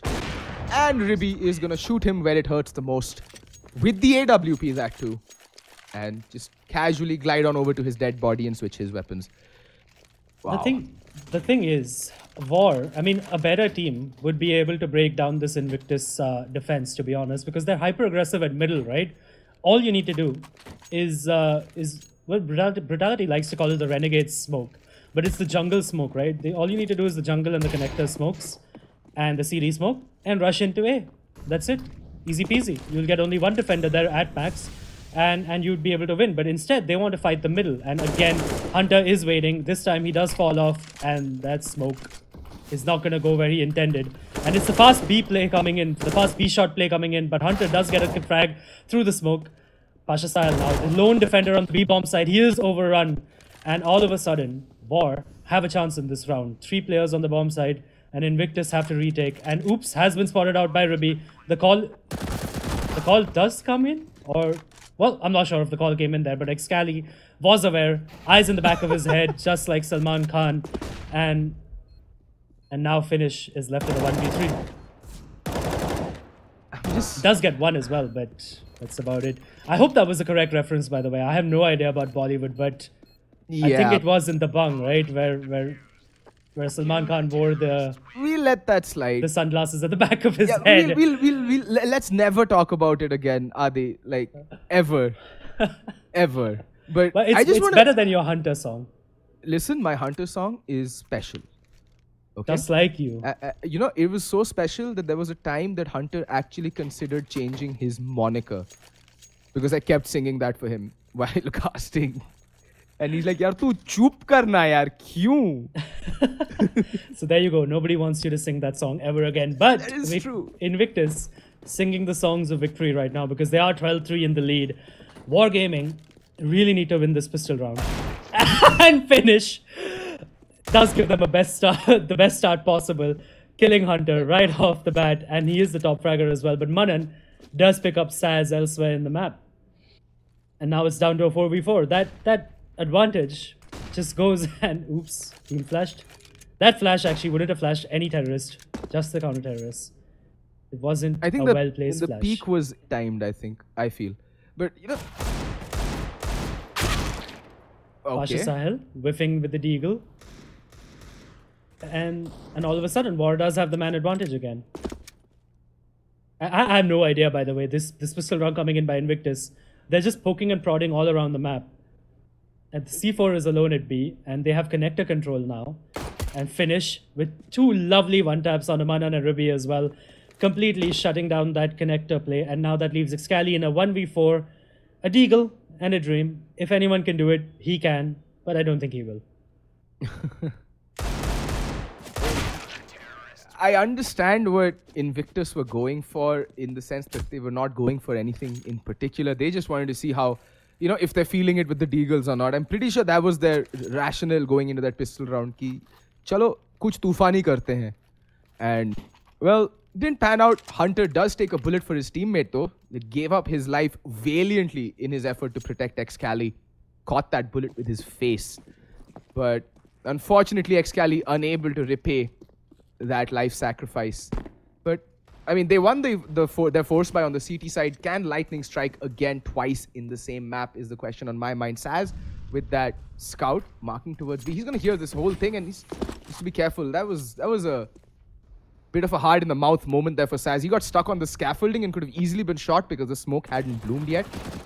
The B play though, coming in by Invictus. Opstar finally is traded out.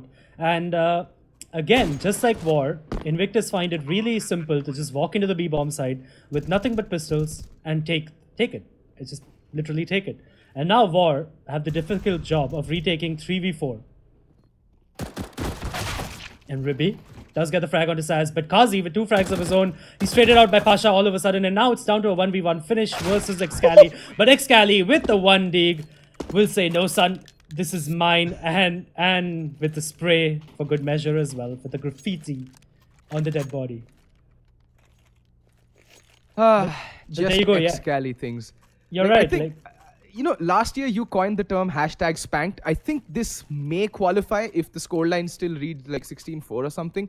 But I think this year is the year of #just Excali things, because he was doing it a lot to A-Star in the Brutality game, if you remember. I mean, there's a lot of history there, But we'll not go into all that. But it's just Excali, he's just such a lively personality.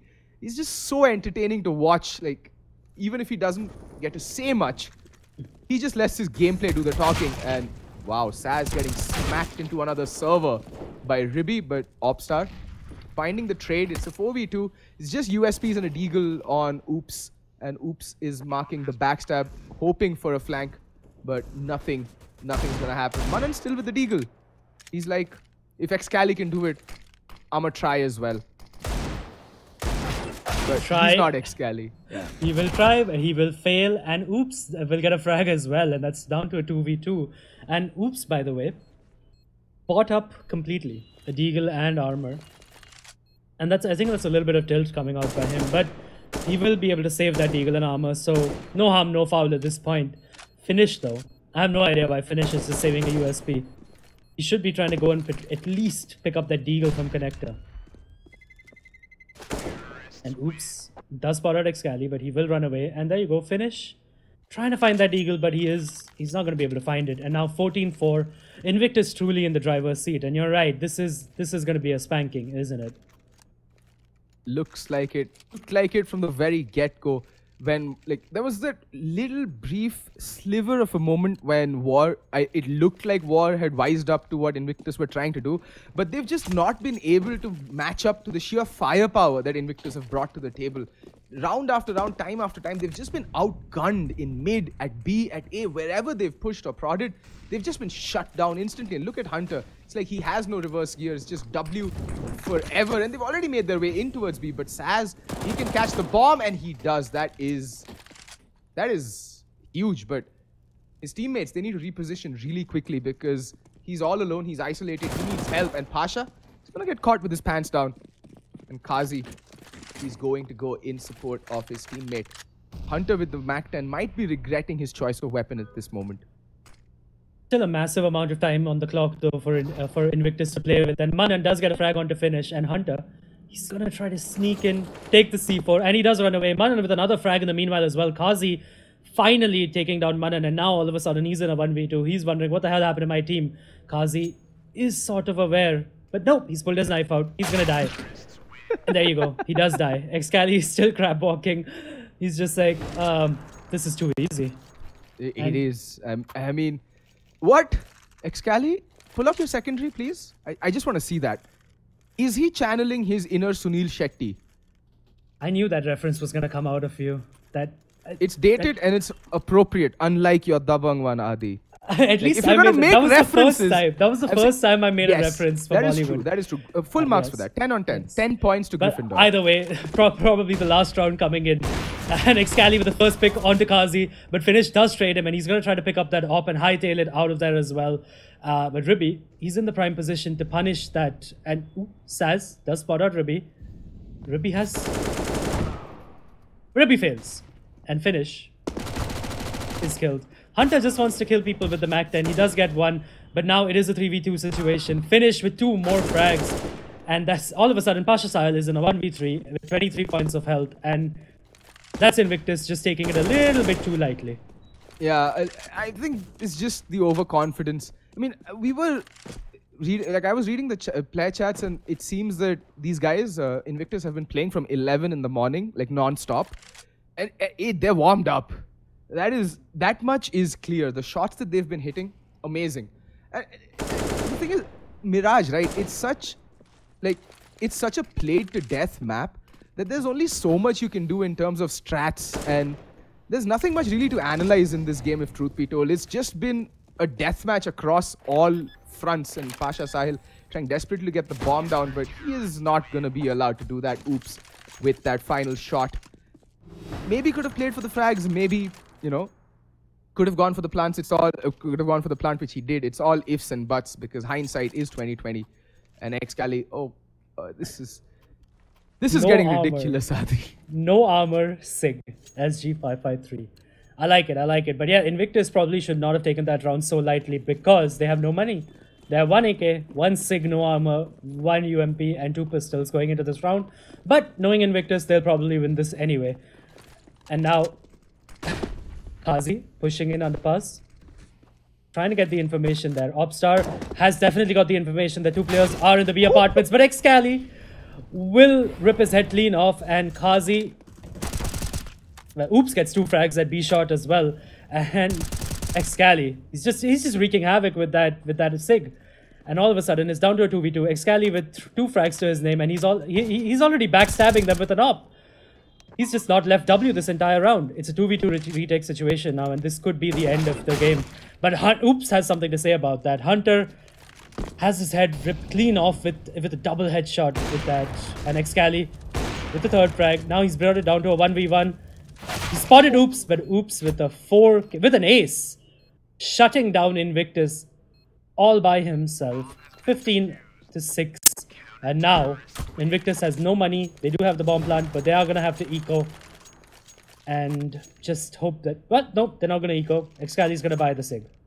I mean, do you really think that Invictus are in the mood to eco, Adi? Well, that round was really close, so yeah. I'm not surprised that they have gone for the force buy. They just want to finish it off as a spanking. I think I'm going to say, if it's below a 16-8, I would say it's a spanking. And if it's anything above that, it's not really a spanking. I mean, let's be honest, the way Invictus are playing this game, no team in their right mind would be doing so. And again, a very good read coming out from them. It's a mid-heavy play. The smokes have rained in. There's no one on the A bomb side. They have to push those smokes. And Manan, like a madman, just with a death wish. And Excali with the Sig again, just spraying through the smoke, peppering players left, right, and center. Pasha finds Sahaz in the meantime, recovers an AWP. That is not a weapon you want in the hands of Mr. Pasha Sahil. Man's a beast with any gun. This was an A fake B take, but War was privy to it. They knew that it may happen, and now Ribby really low, trying to duke it out with Opstar, does win that fight, and it's a 2v2. Oops on 7 HP, Ribby on 22. This is going to be a hard one. Ribby's going to need help by Pasha Sahil. Can War pull it off? Can they pull off another impossible round? Can Oops contribute more? But Kazi is going to get taken down by Pasha Sahil, and Ribby is going to get the final frag onto Oops. 16-6, a spanking by Invictus, and they have gotten back to winning ways. What do you have to say about it, Fet? Hashtag spanked.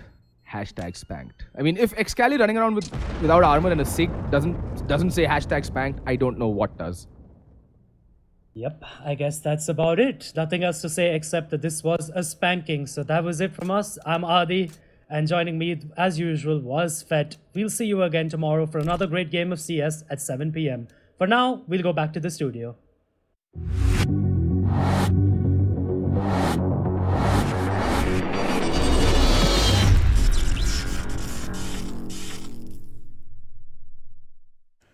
Welcome back to the ESL India Premiership 2018's studio segment, brought to you by Omen by HP, HyperX and Intel, and presented to you by Nodwin Gaming and ESL India. I'm your host Vagish Arpan, and what we just witnessed, ladies and gentlemen, was a really good game of CSGO.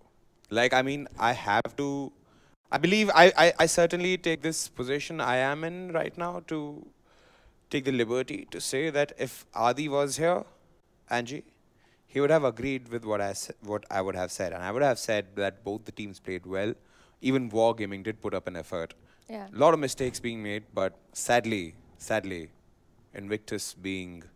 Invictus. Okay then. They did put up a good fight. Wargaming did put up a good fight. I mean, what are your additions to this game?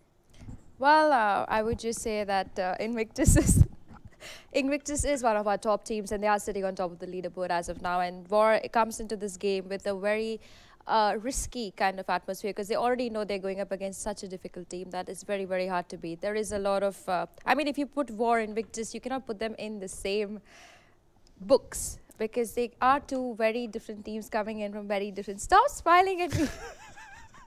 Anyway, so breaking this down, I would just say that War has come into this tournament and they know that there are certain teams that are just better than them. Yeah. And it's not like they are not like Intensity Punify who can't go ahead and, you know, put up a great fight. Yes, they can. But they just don't have that kind of mileage in themselves as of now to take that step. And as of now, all the games that they have played, they've played against all the best teams. Whether you talk about Invictus, you talk about Brutality, you talk about Entity, Malhar, all these teams are very well known. They have been in the community for so long. They're veteran players. They have known what they do in this game. And I think one thing that War needs to understand is it's more than just shooting people. There's so much strategy that goes into it. There's so many things. You got to work on your aim, your experience. You got to keep playing the game and understand different maps. And they did choose a map which maybe they're not so comfortable on. They didn't really get a choice to really decide what they want to play coming into this matchup. And that's where maybe War is taking a beating in most of their games. I mean, they have won one game, but it's not really enough. They got to make sure that at least they stay out of the elimination zone. Definitely. And that is my worry for them as of now. Not really defeating the top teams, but keeping their point into the Masters League. The red capes are coming. The red capes are coming. Well, that's what we have for you guys from the CSGO game. In fact, if we can bring up the standings right now, so we can get a clear-cut idea as to how the teams stand. Invictus, 7 games played, 6 victories, 1 loss, which is from Brutality, who still have a lot of games to finish. So I'm pretty sure Brutality would want to maintain that streak. They got SRA, they got Portal, they got Entity also in the shadows, waiting to pounce upon them anyway. But I mean, it's pretty much the red zone for our teams of War and WAG Band. Intensity Pune 5 did put up a great show against Entity, so can't take that away from them. And they still got a lot more games to play. Yes, so Intensity and ERT have quite a few games to play, so then again, they have hope. But for WAG Band and War, the situation is looking damn bleak. Damn bleak. But then again, coming back here, coming back to the studio segment, what I believe in is the fact that, first of all, I need to remind the people. Okay. Well, I need to have hair to fix it, unless and until you're talking about Gotham, because that would be damn ironical and meta on that point of matter. But this is what we have for you guys in today's CSGO game. Remember to press the bell icon so that you get notified for each and every update we put out. And in fact, do subscribe. You won't regret it because, hey, it's the mecca for esports. We'll be back again with Dota 2.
That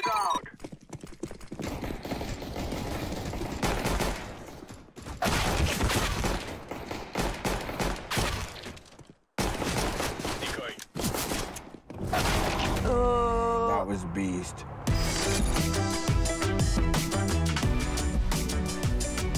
Game, record, and stream without compromise on Intel Core i7.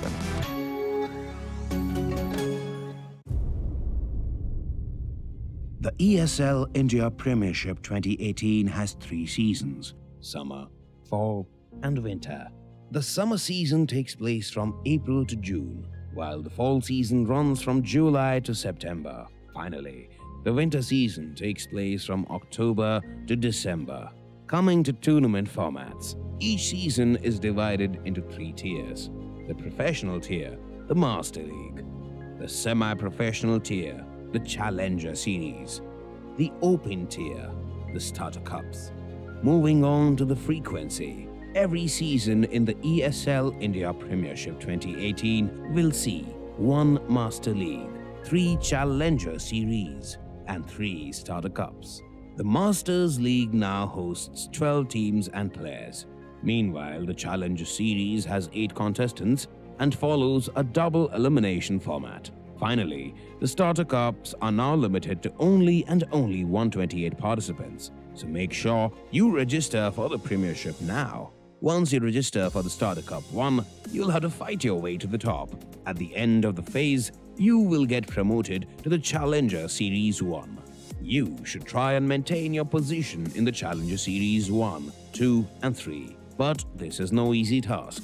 At the end of every phase, the bottom 2 contestants are dropped out. They are replaced by the top teams from the Starter Cups. Those who succeed in the Challenger Series are rewarded with promotion to the Master League. The top 4 teams will proceed to play in the next season's Masters League. Meanwhile, the Master League runs uninterrupted until the end of the season. The 12 champions will constantly try to establish their dominance over the others.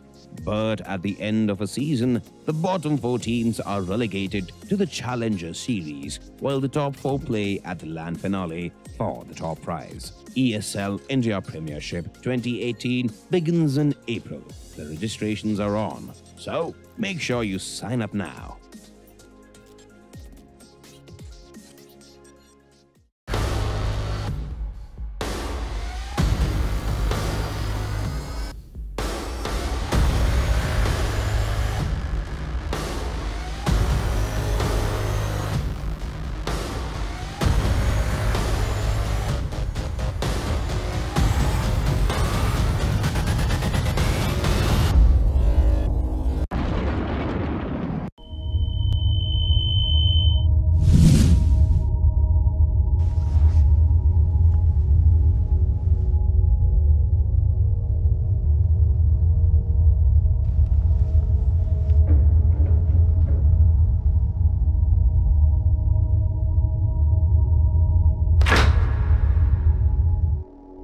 Turn around 3 times.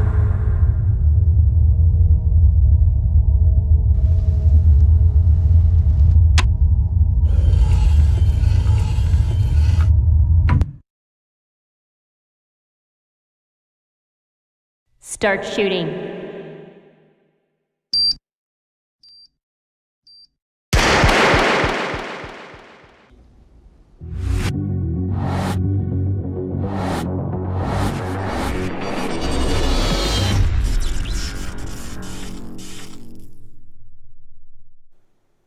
Good evening, everybody, and welcome back to the ESL India Premiership Masters League Summer Season. I'm your host, Angela, for this game, and with me is Gotham Workaholic. How are you doing today? Very good, very good. Vagish couldn't handle the comments that were made about his scalp and hairstyle, so he kind of started crying, and we had to push him off the desk. Send him home early, sadly.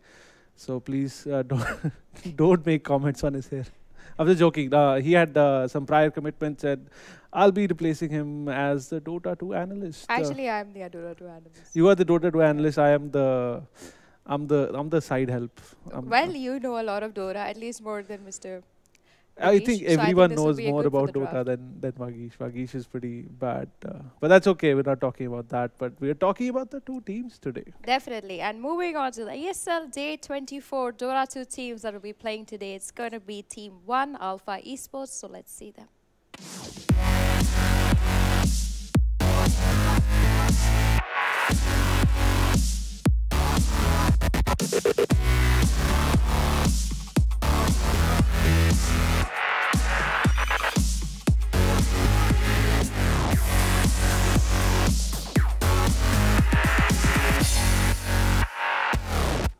All right, that's Team Alpha. As of now, they are struggling quite a bit. They are sitting at the bottom of the leaderboard, not really secured a victory for themselves, and they look like they could head into being knocked out of the Masters League.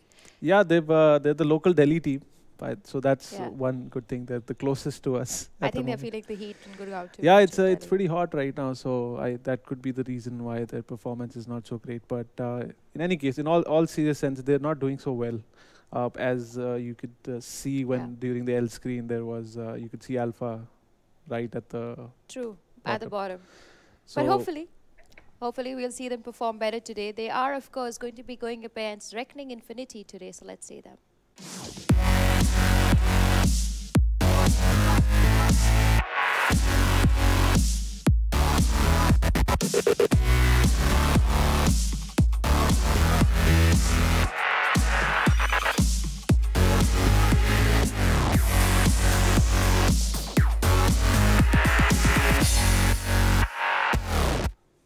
All right, so that is Reckoning Infinity from you. They are a team from Pune. As of now, they sit 7th on the board and are looking pretty fine for themselves. They are also wondering whether they're going to be able to make it to the LAN finale, which will be happening very, very soon for us. now there's quite an interesting bit here. There's Reckoning Infinity and then Reckoning Esports. Yeah.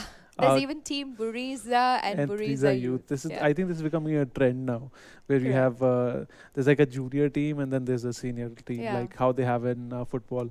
But tell us more about these two teams between Esports and Reckoning Esports and Infinity. What's the difference? Actually, see, both the teams are, I would say, equally footed, because if we talk about their previous performances in the winter season, we did see that Reckoning Infinity defeated Reckoning Esports. And Reckoning Infinity is like the junior team, right? They are. If I'm correct, like team. should I say, are they a junior team or are they just team 2? I think they are team 2. I It could would be be like wrong. red and blue.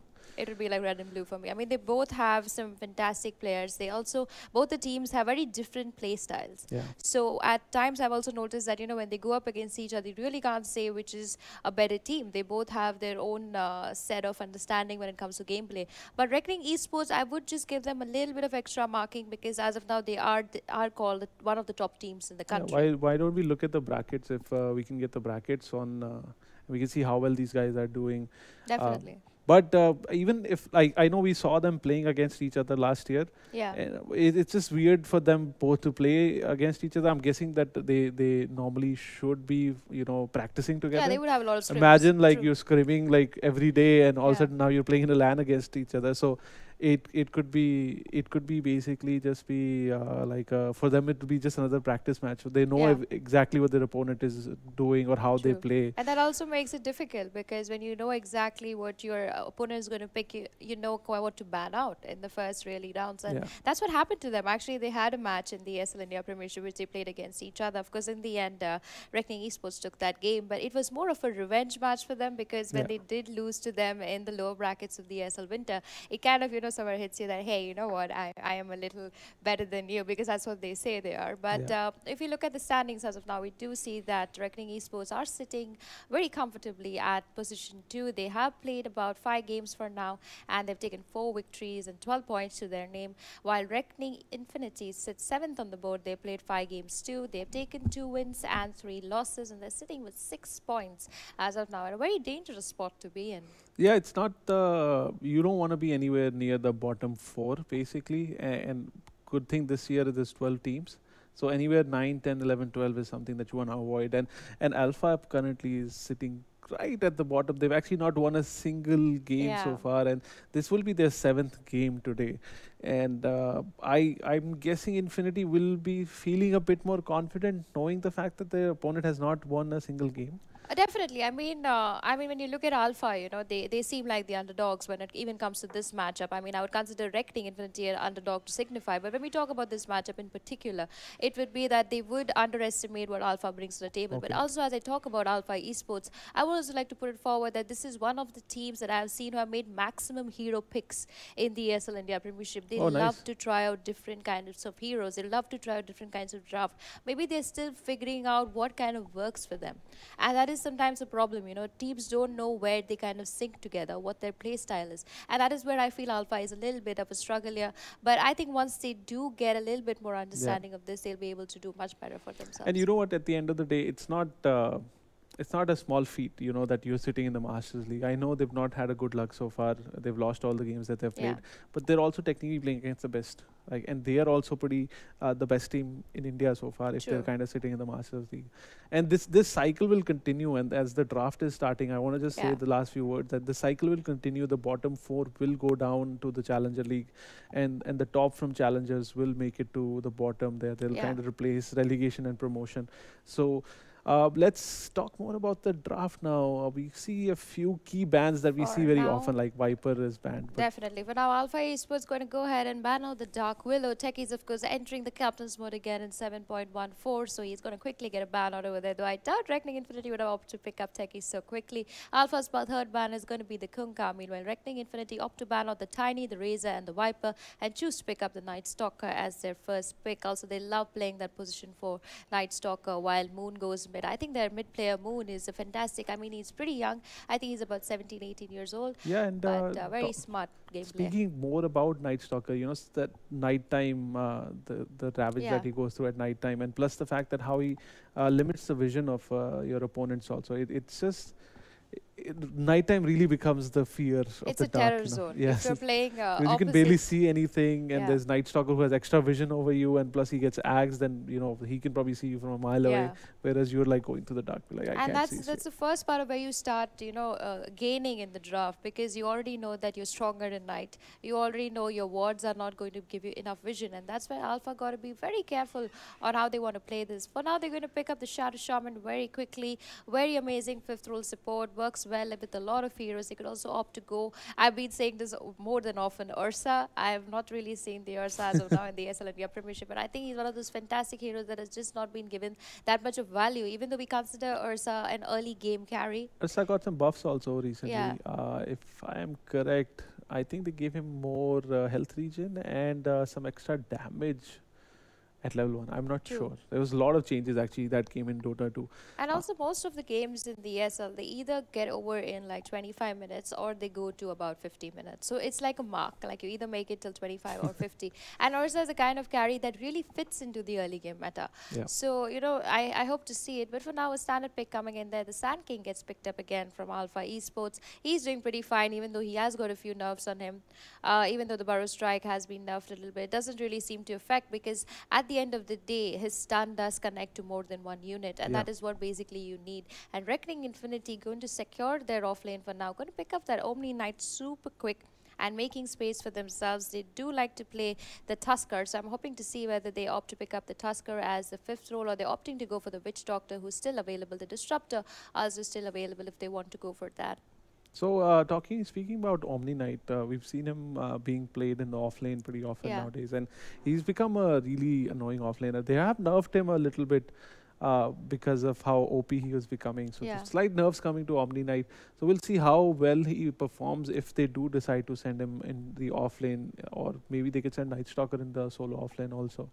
What do you think here? I think they will send the Night Stalker in the 4th role, and the Omni Knight will go offlane, because he does need those quick level ups on himself just for his heal. Once he gets that heal and repel running, mainly their mid is kind of secure to just free farm and gank around, and they need that level 6 before the second night kind of happens. So the Night Stalker plus the mid and the Omni Knight together can get very devastating around 13 minutes into the game.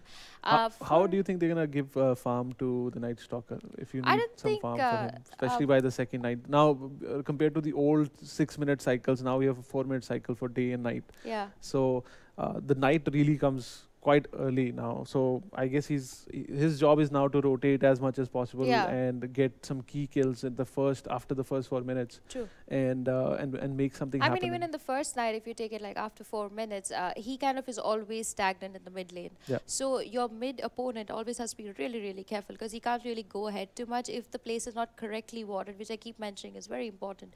Kind of it leads to you losing the opponent's mid very, very fast. And I'm hoping to see whether they opt to go for a puck mid, because a puck plus a Night Stalker with maybe even a Life Stealer intact into it is like a beautiful draft that could work for Reckoning Infinity. I've seen them play it before and it favors them. But for now, they're going to ban off the OD and the Tinker from Alpha Esports. Meanwhile, Reckoning Infinity going to ban off that Juggernaut and Nyx Assassin. That also says that Gyro is still open if they want to pick up that hero. The Terrorblade also still in the pool. Yeah, plenty of heroes still available. I like how Alpha is now saying, hey, you know what, these are the mids that we don't want to see. Yeah. You know, they banned out 2 big mid heroes, by the way. So what could they have possibly in mind right now for mid that, you know, they're like, okay, let's kick out OD and Tinker. What could this be a Storm Spirit game? It could be. I wish it was. Yeah. I wish, like, fingers We've not crossed. seen a lot of Storm Spirit, actually. Not at all. Not a single game Not of a single Storm Spirit, wow. He's just been awarded. But for now, Alpha Esports going to pick up that PA. I like the pickup, but it also means that she would have to really not die in the first 15 minutes of the game to have a lot of impact in maybe 20 minutes. But Alpha Esports, nice pickup. Like I said, this is one of the teams that like to pick very versatile heroes. And even though they have tried to pick up a variety, it's not always worked in their favor. Yeah. But Reckoning Infinity going to secure their 5th role with that Lion. A very amazing pickup. First of all, works well against the Shadow Shaman, can burst down the PA, can also fare well against the Sand King. If they do connect that Hex, he can also just devastate one player. And if he does get a good run, he could also pick up that Agnum Scepter. Yeah, and the lot of DPS now all of a sudden that's coming out of Reckoning here. They needed something to blow like PA up, basically. PA will have to be really careful around Lion that she doesn't get fingered by him. So and that because PA's health, especially in the beginning, is fairly low. True. By the time she gets some health items, it's going to be difficult. So. And you should have a smile on your face right now because one of your favorite Axe was heroes buffed. got picked. Axe got buffed. So now these are the buffs I know about. Yeah. Because I play him like almost daily. So Axe Bloodthirst got buffed. They've made it actually the cost lot lesser now. So it's a 12-second buff or whatever you call on an opponent, which slowly takes away at their health. So in the last patch, they made it strong. They made it from 10 seconds to 12 seconds. So that was the buff in the last. And this time they made it even cheaper, like a lesser mana cost, to place that on your enemies. So I do like that pickup though. I mean, we were talking about heroes that could actually sustain in a tri lane against Reckoning Infinity, and Axe being one of them. I mean, if he doesn't get that much of experience in the tri lane, he can definitely go jungle, get his levels up and running, and maybe just get a quick blink dagger and be more effective in the game. Yeah, I think he can easily. Do you think he'll have a lot of trouble in offlane against Omni? I don't think, because I think, will be against the tri-lane coming in from Reckoning Infinity. Which he'll be, sorry. Yeah. Do you think he'll have a lot of trouble in the tri-lane? Well, actually, there are a couple of range units there, so he'll have to be careful. He'll have to be pretty careful. He would just have to play the game that, you know what, I'm just going to block their camp, let the creeps come to my tower, and then I'm going to take the fight. If he opts to actually take it the other way and get really aggressive, that could be where he could take a fall, because if that Gyro is going to get even 2 kills in the early span of the game, that means his items are going to start flying in, and that could be very devastating for the rest of his team. So he's got to be very careful sitting in the offlane. But that also goes to every offlaner that really is there in the game. I mean, you got to make sure that if you're not going a 2-1-2 in your lineup, then you may as well just sit at the tower. Yeah, and interesting ban coming out, another mid hero actually banned. So Alpha is still not revealed their mid hero, and they've banned out 3 mid heroes. Considering maybe no, actually you wouldn't put Kunkka as mid hero nowadays. You wouldn't put Kunkka, but you could definitely run a Queen of Pain, and I could see Reckoning Infinity picking up the Queen of Pain to get that last amount of burst that they require in their mid lane. They could also opt to pick up the puck if they want to really. But wow, this is the second time I'm seeing Wind Ranger getting picked, and I'm not going to say this now, but I love this pickup. It's a beautiful pickup. She has got a buff, by the way. Her power shot does more damage. And I think Reckoning Infinity got a little push watching Signify play the Wind Ranger yesterday on Swifty. And it also is a brilliant hero because she has the lockdown, she has the escape, she has the quick damage to be done. And she has if that shackle connects on an axe plus a PA, I think there itself Reckoning Infinity could secure 2 kills. Yeah, again, most of these heroes have recently got buffs, so and they've made them a bit more viable in the tournament game. So last pick needs to be done here. Alpha still holding on to their mid pick. Who do you think it's gonna be? I think it's mostly gonna be Shadow either Fiend. There's a Queen of Pain. I think it could be a queen or a puck. I mean, that also comes down to how good Alpha Esports mid is on the puck, because sometimes people pick heroes to counter, but if they're not really good on that hero, then it tends to kind of play against them. And he is going to be facing a Night Stalker, and it's going to be a sniper. This is very interesting pick, actually. I mean, seeing that sniper over there, it puts me a little bit of concern for Alpha, because that sniper is going to get very heavily ganked from that Lion and that Night Stalker. That also means that he will have to get rotations bringing in from the Sand King and the Shadow Shaman.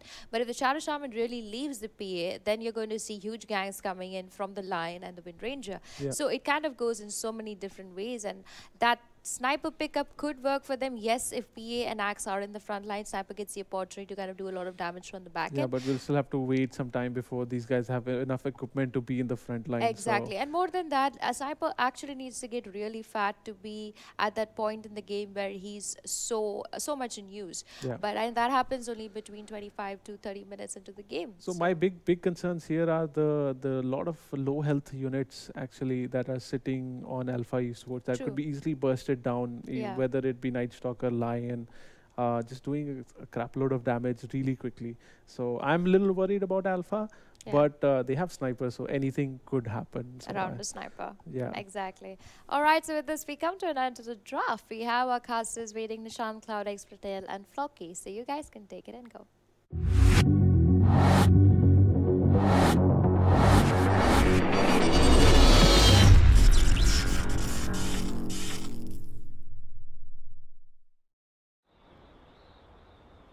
Alright, ladies and gentlemen, a big warm welcome back to the ESL India Premiership Dota 2 matchup. This one is between Reckoning Infinity and Alpha Esports. Unfortunately, Alpha Esports have yet to take a game in the first season of the ESL India Premiership 2018. I'm CloudX, where are my manners? I'm with Floki. What's up, Floki? I'm fine, CloudX, I'm doing just fine. Reckoning Infinity went with the last pick, Wind Ranger. I do like the sniper pickup from the side of Alpha Esports, although I do think that this Wind Ranger, if she gets a decent start, which I think she will, she can just blink onto the sniper and kill him, and there is some counterplay to that in the Axe and the Sand King. There's a lot of counter initiation. But we'll still have to see if Reckoning Infinity are going to be able to burst down the sniper. I think this is what the game's going to come down to if it does end up drawing even. Yes. If Reckoning Infinity doesn't just destroy the lanes completely, this is what they're going to have to think about and worry about, is how they're going to get to the sniper in these fights. Yeah, I gotta agree. I think if we were to summarize this game, if of course it was between two equal-footed teams, you'd have Reckoning Infinity sort of coming out ahead in the early game. The mid-game stage would ideally then start tilting in favor of Alpha, and then late game, it's really going to boil down to initiations and, vision. Game, let's say. And I think that's where Reckoning Infinity do really well. The team fight towards the mid to late game is looking actually pretty strong, because you're going to have Darkness, and I do think that the Night Stalker will eventually get himself an Axe Scepter. So that's going to enable him to see where the Axe is positioned, see where the SK is positioned. No real sitting in trees, playing Tiger shenanigans over there that they'll be able to work with. I also think that they've got so much magic damage between the Lion, the Wind Ranger, and the Gyrocopter that the Phantom Assassin's evasion isn't going to be too much of a concern up until she gets a BKB. And at the same time, Reckoning can defer the BKB pickups on account of having the repel on their side. So mid game just looks solid here for Reckoning. Yeah. The good thing though for Alpha Esports is that they do have one BKB piercing disable, and that is the Axe Call. So no matter what happens, they're always going to be working with that. I think that's what they're going to have to think about, is how this Axe is going to play. If he's going to wait out the Sand King to go in first, or if he's just going to go in before the BKBs are popped. I think ideally you want your Axe to wait it out, wait for the BKBs to be popped, and then sort of renders the BKBs useless by going in, jumping, and calling them. Axe is a man on a mission, by the way. He's just picked up 3 mangoes, a stout, and 6 tangos, and now he's got himself a full Tranquil Boots and a Blink Dagger queued up. This is literally a minute zero. So he intends to just go straight Blink, Boots into Blink. No infused raindrops, no wand, unless there's going to be impulse buys along the way. Yep, But I think is. I don't know if Reckoning Infinity are going to give him that much leeway, honestly. I think they'll prioritize shutting down his Blink Tiger in the early game. Yeah, probably. I think his lane is going to be quite garbage in all honesty. He's against the Lion, Night Stalker, as well as the Gyrocopter, and those heroes can be really, really fun to lane against. Yeah, I'm fairly certain he knows about. this as well. He's definitely going to move into the jungle ASAP. Oh, yeah.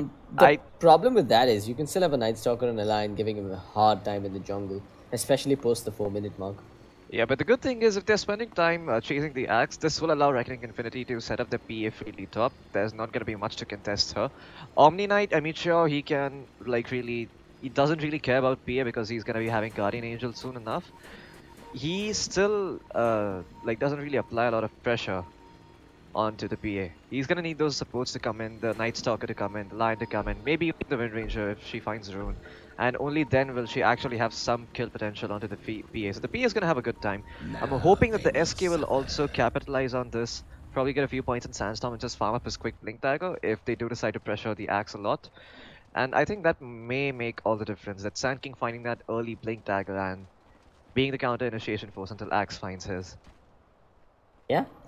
Start off with a quick introduction on both sides. For the side of Reckoning Infinity, you've got Sharky handling the Wind Ranger. You're going to smoke up immediately as another pause comes out. Avada is going to be playing the Lion. It's Riha on the Gyrocopter. Night Stalker in the hands of Ice. And that puts Kark on the Omni Knight. I see Moon is missing from this lineup. I don't think she's playing under an alias here. I think he's just not available for this matchup. But yeah. Oh. Wait, Reckoning Infinity have 6 players? Yeah, I think they've registered with a stand-in, so... Not sure who the stand-in is him. It looks like it's Kark. He does have the stand-in behind his name. Yeah, I so guess. It probably might be him. Well, Alpha Esports, Tilton's going to be running the Phantom Assassin Sniper. Going to be played by Ask Bankai. Coming to be handled by Blizzard, not the Signify one. Pinoy Hunter will be playing the Axe, and that puts Alpha Hidden on Sand King. I like this Axe pickup, by the way. I think now is an ideal time to bring Axe back into the meta, given that the changes he got in the last patch. I believe he got a buff to his movement speed, and then they also buffed Battle Hunger in the sense that it scales now, as opposed to having a mana cost of 80. His movement speed is still garbage, to be honest. He only has 287 at level 1. Yeah, it's nothing to really write home about, especially versus the Gyrocopter in the lane who's got 325 without boots. Yeah, I don't think that Pinoy Hunter would be too wrong either to... Up top. Blizzard. Go down here. I mean, that's what you get for impersonating people. You get hunted down. That's what happens. But Ice picking up the first blood. This was a really good start for the Night Stalker, and he did decide to go for the Orb of Venom. And with the boots, he's actually going to be able to chase down the Shaman as well as the Sand King. And possibly even the Sniper come nighttime. So early boots on Night Stalker is just an amazing place to be in. Like you said, with the Orb of Venom and the boots, he's going to give that Trident a really hard time up top. It seems as though they're just going to run an off-lane Omni Knight. They're not exactly worried about the changes to the lane. As I say that, I can see Avara moving back into the top lane. So maybe they're just going to run dual lanes after all. Yeah, Lion is really... Okay, no, he is going to TP out. Lion is one of those heroes that, in my opinion at least, is a really strong dual laner simply because he has 2 disables. Also, the fact that he has decent base damage certainly helps. He can zone out offlaners if needed, although it's not the best, it is still something. Spike into a few right clicks is not something to scoff at. Yeah, I think the point about having 2 disables is essential when you're up against, especially up against heroes that have channel-based disables like Blizzard on that Shadow Shaman. He has skilled up the Shackles at level 1, by the way, so might consider so he's committed. Attacking Kark a little bit here. However, Kark's done the right thing. He's pushed his creep wave a little bit, and because of that, it's slightly precarious for Tilton to go jumping in. In fact, look at him. Blizzard's just getting smacked with the hammer on the back of his head. Yeah, but I think Blizzard smacks harder than the Omni Knight does, even though Omni Knight has a hammer. Shadow Shaman, he's been hitting the gym of late, and the last few patches he gained a bunch of base damage, so he's sitting at 76 base damage, and if that's not ridiculous, I don't know what is. Really quite dirty. Kark? Yep. Except his bounds a little bit, but yeah, he's got the creep wave advantage, so he can afford to do this. Meanwhile, bottom, this Axe and Sand King duel lane is scary as all hell, though. They've already given Ice a hard time here, smacking him with a couple of hits. Oh, yep, Ice is gonna have to back off now. I think he can probably go to the side, shut him by his boots. You know, I honestly think this is one of the situations where the Reckoning Infinity support should just ditch this bottom lane, let the Gyrocopter get his EXP under the tower, maybe pull the creep wave all the way back, And then his supports only come back if and when his tower is about to be brought down. I mean, they're doing okay right now. However, they've single pulled, so I think... Yeah, that's not going to be ideal for them. Actually, I think this is one of those situations where a single pull actually works better. Because both the Sand King and the Axe are the sort of heroes that like to push out your lane and then basically go back and farm the jungle, getting into that pattern, right? If you have a double creep wave coming your way, you essentially curb some of the Axe's efficiency. Maybe the single pull wasn't so bad. But then, once again, it's still a trade-off at the end of the day. You do end up giving the Axe a lot more farm. And, I mean, the kill potential, sure, it's going to be there, but it's a little risky, to be honest. Because you are up against a Trident at the end of the day. Against the Lion and the Night Stalker. Well, Pinoy Hunter getting beaten up a little bit. Axe chooses to go in instead. They've got the homing missile connecting. The Burrow Strike comes out and connects onto 2 as well. But Pinoy Hunter, he's taken a hell of a beating here and ends up going down. Just overestimating his tankiness at level 2. Yeah, against the Gyrocopter, I don't think that the Axe should fancy himself as a very tanky beast. He's by no means a tanky beast. Top lane though. Yeah, exactly. Is getting just wrecked. Because of that, because the Shadow Shaman is backed off from a Phantom Assassin has been given a hell of a hard time. Omni Knight is just dominating this lane. He may not be leading in terms of CS, but 9 CS is in the off lane, in a nerfed off lane. That's pretty impressive. Yeah, and Omni Knight looks like he doesn't really care about the nerfs. I mean, he looks like Chuck Norris, and he certainly acts the part of being Chuck Norris in Dota. I mean, gets nerfs, still runs down heroes with his hammer.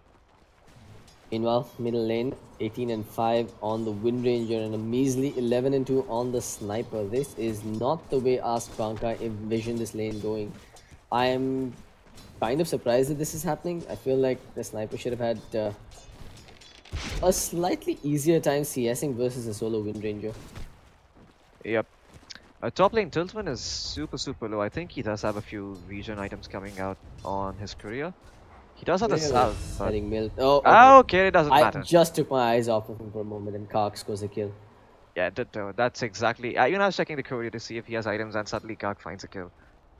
Well, Ice came in here, but I don't think he used any of his spells to secure that kill now. He did steal a bounty runes, get the second one, and it's nighttime as well. He's got those coveted boots and the Orb of Venom going, and he finds a DD rune. Oh god, Watch this is Sniper. so dirty. Yeah. This Sniper is gonna feel the pain if he didn't already. So, Ask Bankai, he has no way of surviving this, in fact. Yeah, Sharky is gonna be given the rune actually. He's got the bottle, so I'm gonna go and pick it up. And unfortunately, Sharky can give the bottle to Nightstock. I think that's the better move to make. Yeah, unfortunately, Sharky is walking with 2 creeps at his back as well. Might be in Ice's best interest to hide himself. You don't want to show yourself. Okay, great. He just showed himself. Lovely. Well, there goes the gank attempt. The Nightstock is just gonna have to be happy with wrapping around. He could find a Curry that is moving into the top lane, but I'm not sure if it's gonna work out. Bottom lane tagged with power shot after power shot. So. Yeah, I think. Careful there. I think he needs to have a range drops on his inventory now. Your voice is breaking a little bit. You might want to check if your stream is on. But mate, they've gone in on us, Bankai. Shackle shot will connect. Power shot with the DD rune. They'll get that kill. Now Blizzard, he's in no man's land. Gets brought down with a double damage focus fire. Sharky, he's taken a beating here, but he's going for the triple. Wants another hit, but ends up dropping to the tower. Fairy Fire Wand. Hello? Yeah, I'm surprised he didn't pop them. He had the wand, the fairy fire, even a bottle charge if he could get them off in between tower hits. I think that was unfortunate. Yeah, he had sharpnel upon him, so he couldn't really bottle or salve. Oh, true. But could have verified and wanted, certainly. Pino Hunter just got wrecked in the bottom lane. I mean, they tried to make sure that this Axe has a good time by sending the Sand King bottom, but it hasn't worked out. And you can see that the Axe has gone to damage control mode. I like this move. I think it's still pretty early that he realized that his lane is not going to go well. So, while he's not going to get his blink anytime soon, he will most certainly hit it by the 14-minute mark, I believe, if he continues coming and doesn't get interrupted. Tiltman's not having a good time on top either. I mean, despite having a dire observer ward in the lane, there's just nothing you can do but just throw out creeps from stifling daggers from behind, hoping to get a CS every now and then. I mean, the observer wards walking all over this lane. Yeah, I mean, the observer wards don't do jack shit against the Omni Knight, to be honest. It only spots out where he is. You still need to zone him out. I see. He's asserting his dominance, stealing a bounty rune as well. I think they've gotten every single bounty rune on this top lane so far. Oh, yep. Well, in the mid lane, looks like the Wind Ranger is gonna find the haste rune. Could look to go in with the Focus fire. Oh, sniper. Sniper, that's... I mean, that's ballsy. He Yeah, can yeah. certainly get the kill, to be honest, because Wind Ranger won't be protected from the shrapnel and the Top. You've got a play coming out on Alpha hidden. He does have the Sandstorm there, but with Lion in the vicinity, will get that kill. 7-2 in Reckoning Infinity's favor. A free farm lane on the bottom lane, middle lane Wind Ranger domination, top lane Phantom Assassin shutdown. How does Alpha Esports recover from this? They don't have the tools to recover, in my opinion. All they really have is the Sand King Blink Dagger, or the Axe Blink Dagger, which doesn't look like it's coming anytime soon. I think that's going to be the turnaround potential, and up until then, it's up to Alpha to play extremely safe, make sure they don't lose the heroes on the map. Teams up for 10-12 minute Blink Dagger seem to be thwarted here. Mid! Oh, Arpan guys sidesteps the power shot. Shaki has to bail, but he kind of baits out 2 rotations on the back of that, which means Tiltman is in trouble on the top lane. As Kark runs at him, right clicks him in the face. Where's the Lion? Lion was supposed to go and back him up. He's gonna come in now. He does realize that he has to be there. I don't think it matters anymore. Yeah, he's dead. That's what you get for getting your 2 supports out of the top lane. Phantom Assassin's already having a hard time. The moment the supports leave, Omnine's just gonna run at her. Yeah, looks like the Knights were indeed better than the Assassins after all. If anybody gets that reference. Never mind, it was an Assassin's Creed reference. But okay. Bottom lane, Axe, he's gonna get gone upon. One more rocket barrage, there it is. He didn't pop it in time, but he's gonna get this kill. Oh yep. He does tank up a fair amount of tower hits. Oh, this is cute. PA trying to get a kill, trying to get some semblance of a recovery here, but gets nothing with that TP towards the bottom lane. This is painful to watch. Yeah, I mean, this really hurts if you're the Phantom Assassin right now. The good thing is, Phantom Assassin is still at the end of the day really good at killing heroes. So with Phase Boost and Aquila, she can actually start moving around the map and look to secure kills onto low HP supports like the Lion. Yeah. However, Sharky at the same time, he's just pulling so far ahead on this middle lane. Snipers resorted to using Assassinates to take out infused raindrop charges. That's how bad it's getting for us, Bankai in the middle lane. Yeah, I mean, that does certainly suck. He can still use the Shrapnel to take out the raindrop charges. I think level 3 Shrapnel does take the raindrop, so might be efficient to save up on those Assassinate mana and just use it for Shrapnel instead. The top tier ones being pressured, middle lane, they're looking for a gank on the Wind Ranger, a smoke rotation coming out from the Sand King and Blizzard behind.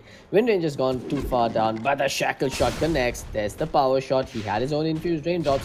Sharky with the wind run, makes a run for it. The backup is already arrived. Ice getting that void off from Blizzard. Sharky, why is he alive through all of this? There's no mana on us but for the Assassinate, which means that the turnaround is coming. They have the Earth Spike. They will clip the Sand King, but no kills on the back of a 6-man rotation towards the middle lane, or rather 6 heroes making their presence felt on the middle lane.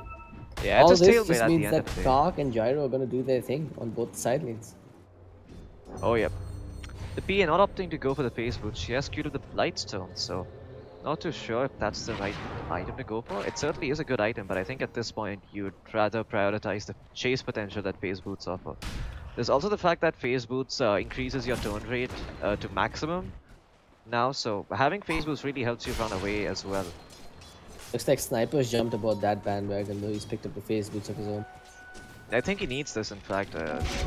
I mean, I know the laning phase is over, but if he doesn't just want mid-rangers showing up to his lane and denying him creeps, he needs those Phase Boots. Casual missed power strike on the middle lane. Sharky doing what he can there. Is a great shackle shot connecting onto the Sniper. Why silence him though? Consider silencing the Sand King that came running in at you instead.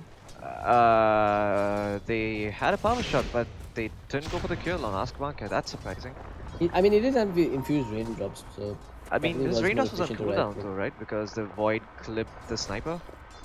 Did he Void first though? Yeah, I mean, either way it would have been on cooldown, right? So. Well, the bottom lane, the guy was just having an absolute blast of a time. He is going for the Mask of Madness build. I think he is going to disassemble that later into an MKB after buying something like a Drums or a Sanj Nyasha. And I think that's a very efficient build to go for as a Gyrocopter these days, because you don't really spend an extra money on the MKB.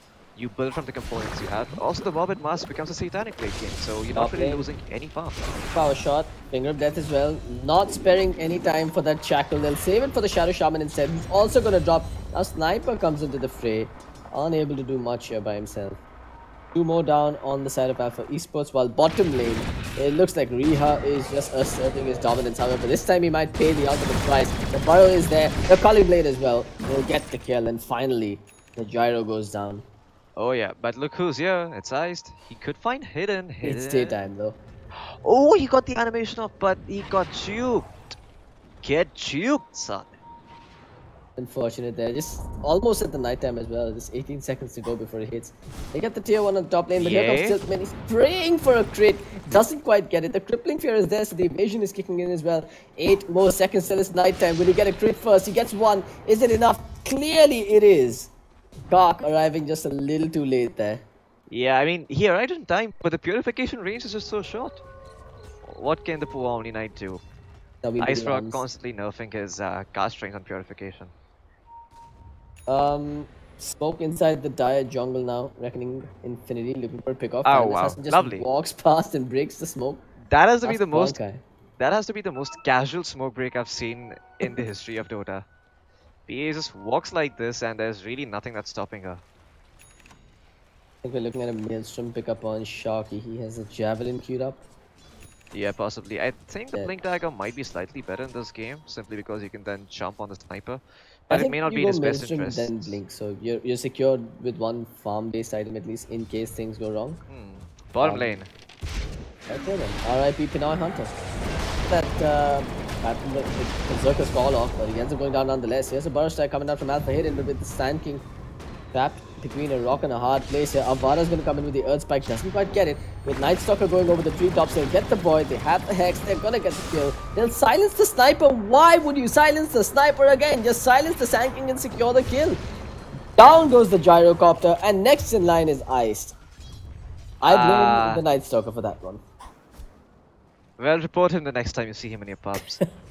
But yeah, I have to agree. Wait, Kark, what? Isn't over. They've gone in with the Burrow Strike. Wind Ranger getting a repel upon her as well. The Earth Spike is there. The Power Shot too. They'll get that kill. But they've already lost the line. And now with the Guardian Angel TP, Kark will get away. However, Sharky will not be as fortunate. Pinoy Hunter dunks him in the head. Lo and behold, he's got his Blink Dagger online. And suddenly PA has 1.7k gold. Finds a triple kill, goes to the bottom lane, kills the Gyrocopter, kills the Lion, and then also finds another kill. I don't know who that was on, but man, this PA is suddenly back into the game. All the hard work that Kark did on the top lane is now completely wiped out. Yeah, absolutely. She's pretty much caught up with the Wind Ranger and is making progress towards the next big item. I'm wondering if she goes Battle Fury or if she just chooses to go for Deso and join the fights. I think Battle Fury would be a bit wiser because you're against an Omni Knight, but with that said, you still have the Axe to back you up, so going all in on the Desolator may not be a bad idea. I'm a little torn about this. On one hand, the Battle Fury seems like the safer choice, but on the other hand, there's so much benefit in having that early boost of damage right now. Anyway, Avada, he spots out Alpha Hidden there with an invisibility rune. So they've got eyes on the Sand King, but they don't have eyes on Pinoy Hunter. The Hex is there. Look at him, he's just waiting, hoping to find multiple targets to jump upon here. Power shot, finger of death, everything but the kitchen sink thrown out. They'll get that kill. Axe now, he jumps in, catches 2 with the call and dunks Avada to death. Riha forced to get the hell away from him.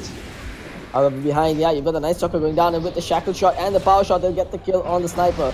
Call down upon Pinoy Hunter. He's got nowhere to go but to the grave. As Sharky gets himself a double now, Blizzard is in trouble.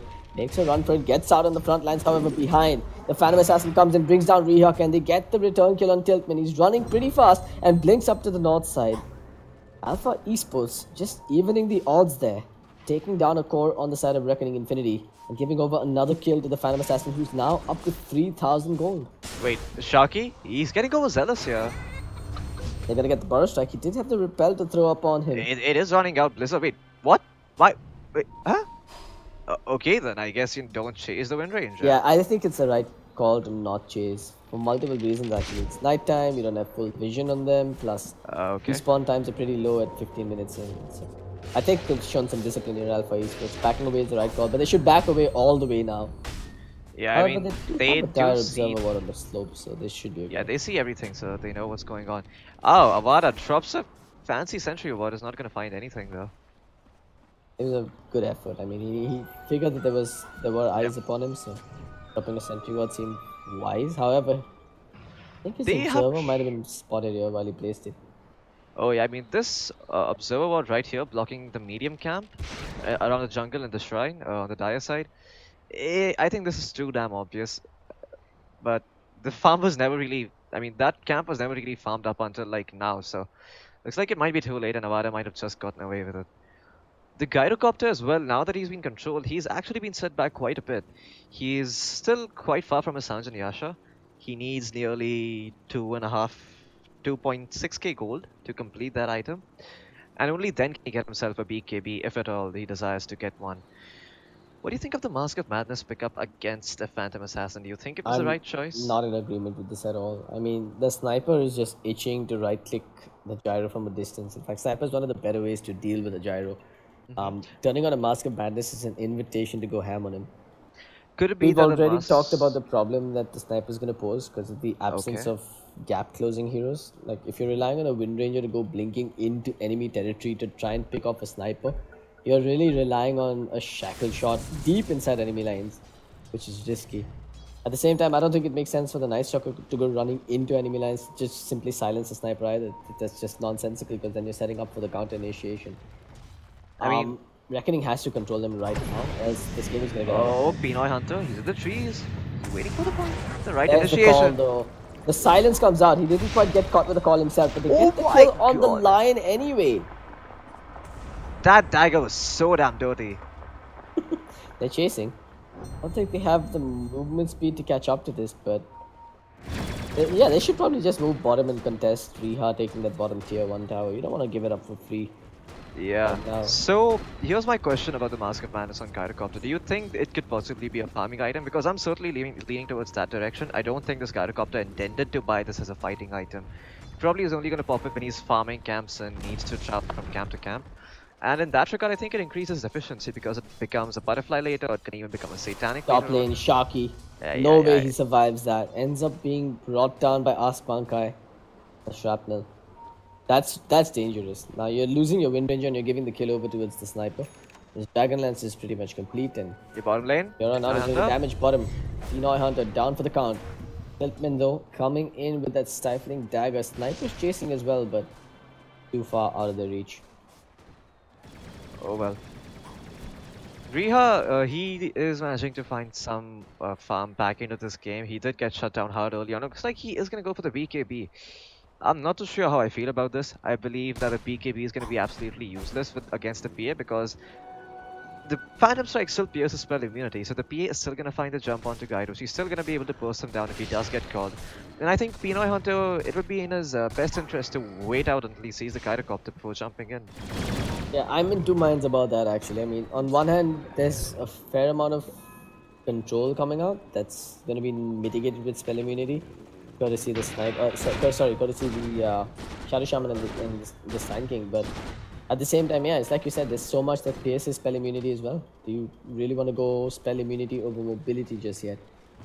Yeah, I think the right itemization by Riha would probably be to pick up the Sanjan Yasha, disassemble the Mask of Madness, make it a butterfly, and then follow it up with an Assault Cuirass, and that would grant him all the armor he needs after having that Guardian Angel. Poke movement, they see Cock, gonna repel himself immediately. He has the Solar Crest as well. They're just waiting out the repel before they drop it. What? Blizzard! Guardian Angel coming out there. Cock just still staying alive, but the pure damage from the counter helix doing some work. The dunk wasn't enough. They'll shackle him as well, and they'll finally bring him down. It's a dominating streak given over towards Tiltman. The Omniac could have TP'd out, to be honest. Or, I mean, they wasted so much time and effort, they could have TP'd in and backed him up, but I guess Sharky was content to take the tier 2 on the top lane instead. Oh yeah. He had a really good start, but looks like the mid game hasn't been that great for him, and oh no. Darkness descends, Night Stalker hunts, doesn't find anything. You've got Avada walking around, looking for the Hex, gets it off with the vision coming in. The counter Hex comes out from the Shadow Shaman. The silence, he's dropped the wards as well on the floor. What a messy team fight this is turning into. They've got the high ground, they've got the wards, but the call down. smacks the Sand King in the head. He burst strikes out of the second one, and Tiltman comes up from behind, cleaning up on Riha. Ice is going to go down next as Ask Bankai gets the kill. He's dropped down another shrapnel and has tagged Avada. Avada's in a lot of trouble here. One more hit ought to do the trick. In fact, an assassinate might kill him off as well. He just loses the vision. Oh yeah, Avada's going to be able to juke away. I'm not sure if Reckoning Infinity should have taken that fight. They did see the wards being dropped, and I think as soon as they saw the wards drop, they just back off. You don't fight that. You know, you suddenly have an ultimate on cooldown, you can engage in the next few minutes. Tiltman has just overstayed his welcome. With that Solar Crest accuracy coming out, they should get this kill upon him. Sharky, even committing the focus fight, proc one of those Maelstroms. Yeah, Maelstrom does a lot more magical damage now. It used to deal 120 in the last patch, but now it deals 170, so... While it doesn't give you attack speed, it is certainly a really great damage item, and it also becomes into Mjolnir. There's also the fact that Maelstrom now, well, at least Maelstrom procs ignore evasion now, so that's another great way to deal with the Phantom Assassin. Oh, I didn't know that Maelstrom could be evaded, in all honesty. I mean, the auto attack that would have procced a Maelstrom, it could be evaded, but if RNG blesses you and says you're gonna get a Maelstrom proc on this hit, it now pierces immunity and goes through. That's actually really good. The ideal way to deal with Phantom Assassin early act. That's interesting. So this could be the reason why he picked up the Maelstrom. Bounce range is also pretty big on that Chain Lightning. I just heard bounce all the way from a strong camp to the ancient Black Dragon camp. For now, Riha though, he's looking to find his BKB. Like we talked about earlier, this BKB pickup I don't think is the best choice.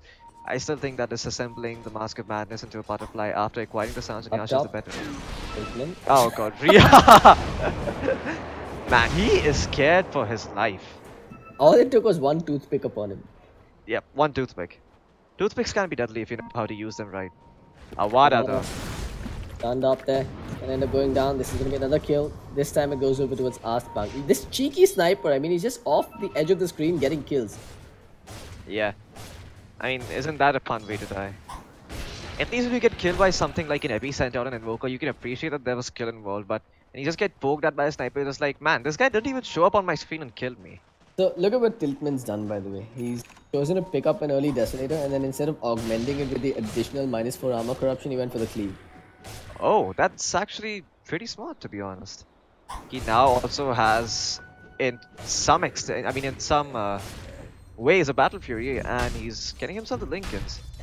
Yeah, but I mean, usually you just want to go all in, right? You pick up an early Desolator, add some more armor reduction upon it, and just hit like a truck. But I like this pickup. I do think that the cleave is really nice. It does help him farm up, and I think that cleave is certainly going to add up and show its value towards the 40-minute mark if the game does go on for that long. Considering Battle Fury is 300 gold more expensive, why not consider a build like this, right? Top! Yep. Looks like we're going to see a battle ensue. There's some ward placed down by Reckoning Infinity as well, Night Stalker. Hoping to go in here, they see him, they hex him, Sand King in trouble.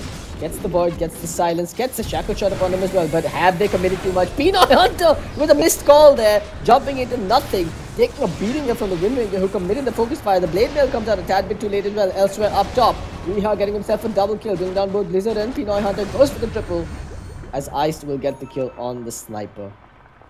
Oh man, Pinoy Hunter, he is gonna be sad after that one. Jumping in, he actually tried to catch multiple heroes in his call, but he wasn't successful in doing so.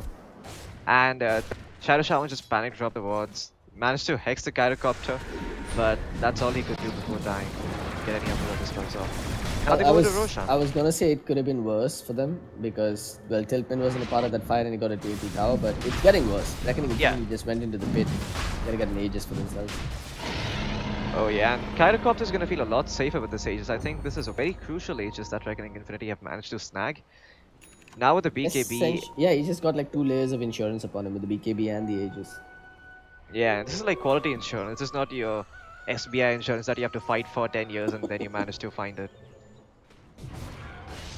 Blizzard, he has no farm on his Shadow Shaman. It's somewhat unusual, I'd say, to see Shadow Shaman this poor. He usually has something like the Glimmer Cape, or at least components of a 4-staff going for himself at this point, but Blizzard has none of that.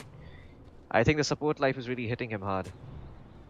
I'm also wondering if the sniper should have gone a bit more aggressive with his item build. Like, something like a Mask of Madness may not have been a bad choice. Yeah, I mean, considering the fact that they don't really have to jump, it doesn't really make make a difference if he gets a mask of. I mean, it doesn't really matter if he gets the minus armor on him or not, because if he does get caught out, he's still gonna die. It doesn't matter if the Mask of Madness is on. Even if he didn't have the Mask of Madness, he would have still died in that situation. But he is trying to find the Hurricane Pike now. It could help him survive. Tiltman though, with the cleave. Fortunately, he's fallen behind the net worth. I mean, the Omni Knight is further ahead than him as well. Yeah, I can see that. Blink Dagger queued up for Sharky. That's his next pickup and the obvious choice as well. He needs something to close the gap with the sniper. Post which, I think he gets the BKB for himself. Yeah, I think he could use the BKB this game.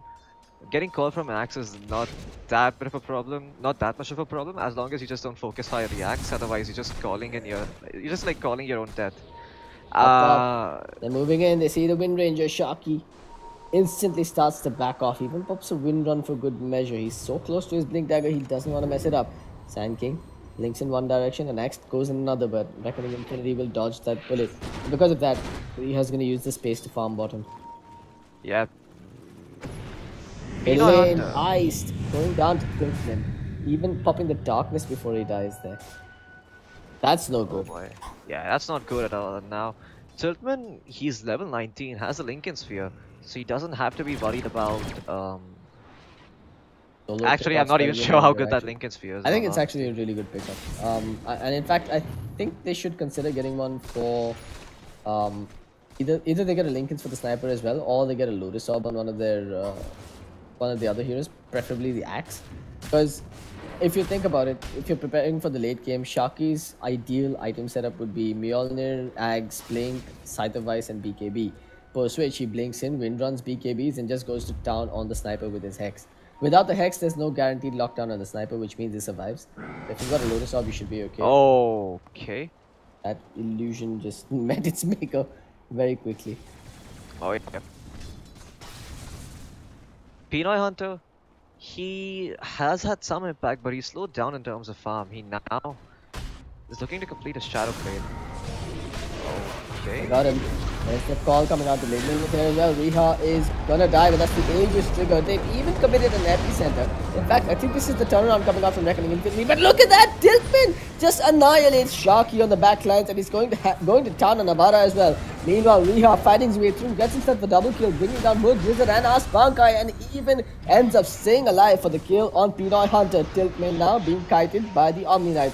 He's got no way to survive any longer, but Ice comes in. The Lincolns get triggered. Riha goes down. Triple kill for the Phantom Assassin. He's looking for the fourth, and he's gonna get it as well. An ultra kill for the Phantom Assassin, who's the only survivor after that massacre. And the only survivor that matters, to be honest. Reckoning Infinity, they lose all of their heroes. The sniper died to the flag cannon. Poor guy was trying to get some damage onto the gyrocopter, but just get side gunned down to death. Top lane is pushing in. I'm not sure if this is the right move on the side of Tiltman, but he might just find the tower before tier 3 damage kicks in at the top lane. Look at this. He's almost got his own BKB finished up. We talked about the spell immunity piercing abilities on the side of Alpha Esports, but there are none available on the side of Reckoning Infinity. I mean, sure, you've got Focus Fire, but he's got a Lincoln Sphere for that. Oh yeah. I do think though that once this Wind Ranger does pick up the Scythe of Ice, like you mentioned, Tiltman is still going to be in trouble because... Hang on, Tiltman just switch gears. He's not going for the BKB, going for the Nullifier instead. Nullifier has a lot of damage onto PA, and I think this is an item that is sort of underrated on her. Once you have the Nullifier, there really is no way for heroes to sort of pop their BKBs, and against Gyrocopter, that can be huge. If you manage to get the jump. As the Phantom Assassin, and with your Nullifier, I think you focus the Omni Knight, take him out of the equation first, and then put it down on the rest. Omni Knight still has his Guardian Angel, right? So even if he gets nullified first, he still pops his Guardian Angel, and suddenly he doesn't have to care about anything. That's a fair point. I think Tiltman, he should be looking to jump the Gyrocopter. I think that's the most valuable target he can find with this Nullifier. But before he does that, I do think that he'd be wise to find the BKB. Bottom. There's the call coming out. They're gonna get this kill. No Nullifiers even needed, but they'll use it anyway. Dunkerino not needing either. Tiltman going to work now. Night Stalker getting away, but the Shackle Shot is a beauty. They'll get the kill on the Phantom Assassin, and now Pinoy Hunter is going to drop as well. Great turnaround coming out from Reckoning Infinity there. That's a big kill streak. And it goes to the way of Avada, who doesn't have his Blink Dagger. He could consider it now. is sitting on 1.2k gold. If he wins the next team fight, he could most certainly finish it up, if he so desires. So level 15. I've got to say that was, I don't know if that was intentional or what, but the Omni Knight just had all of his teammates waiting right next to him. The moment he got caught, they backed him up perfectly. Well, we'll give him the benefit of the doubt. This line, what do you think that is the challenge he goes for this game? Is it that 200 finger of death damage, or is it the 120 gold per minute? I think you get the gold per minute at this point. Okay. What does he do with the gold? Does he buy a blink dagger? What does he follow it up with? I don't think it's in for any particular item, but it's more about just keeping pace with the game, because as the 5 position, you're going to start falling off. The longer this game goes, you're already at the 30-minute mark, and there's no clear victor just yet. Oh yeah, the net worth advantage is favoring Reckoning, but it's a small lead. It's only 5k net worth. Let's have a look at the XP. And the XP is in the favor of Reckoning. Tackle shot, well. I heard one somewhere. Looks like that's going to be the death of Blizzard, Sharky. Great use of that observer ward again. There's a ward placed down behind the tier 2 tower. Using it to find a pick off while taking the tower with a man down. Perfect stuff coming out from him. Yeah, Roshan is going to spawn in a while. If Reckoning Infinity are lucky, they can look to pick that up and then proceed to go high ground. Kyrocopter has his butterfly finish now, so he's going to be a lot more durable against the Phantom Assassin. And is now looking to finish up his MKB. Okay, I can understand. I can get behind that pickup. Because he is going to need the true strike against the Phantom Assassin. So, I think Reckoning Infinity are feeling a lot more comfortable right now. They should be looking to get the next Aegis before they make any big plays.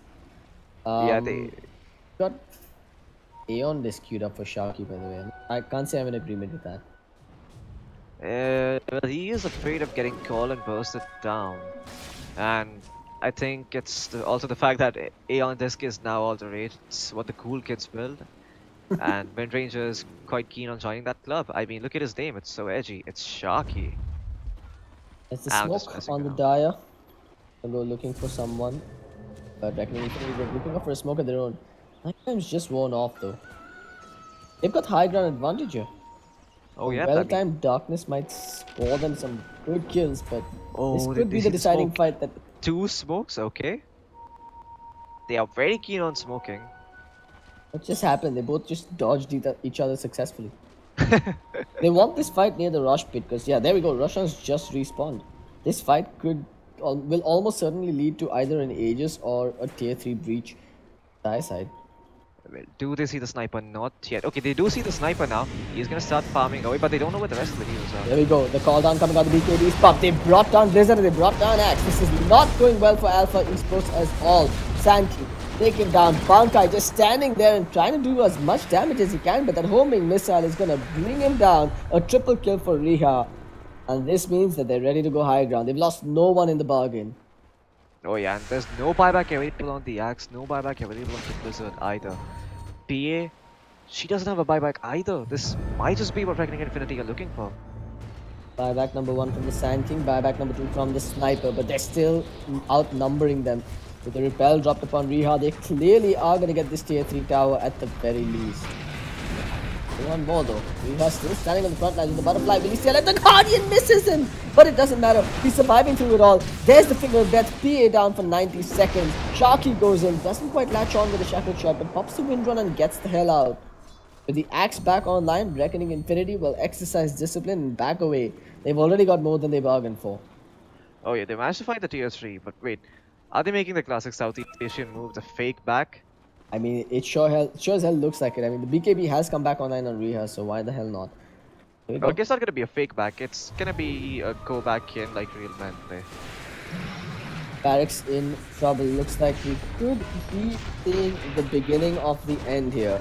Riha just manning up on the front lines with his BKB ready to go. Look at the sniper. He's lost half his HP because of the flak cannon. High ground successfully breached. Oh yeah, and they're also gonna find the Shrine, they'll also find Roshan. Everything going the way of Reckoning Infinity. Where do we go from here now for Alpha Esports? How do you see them making a comeback here?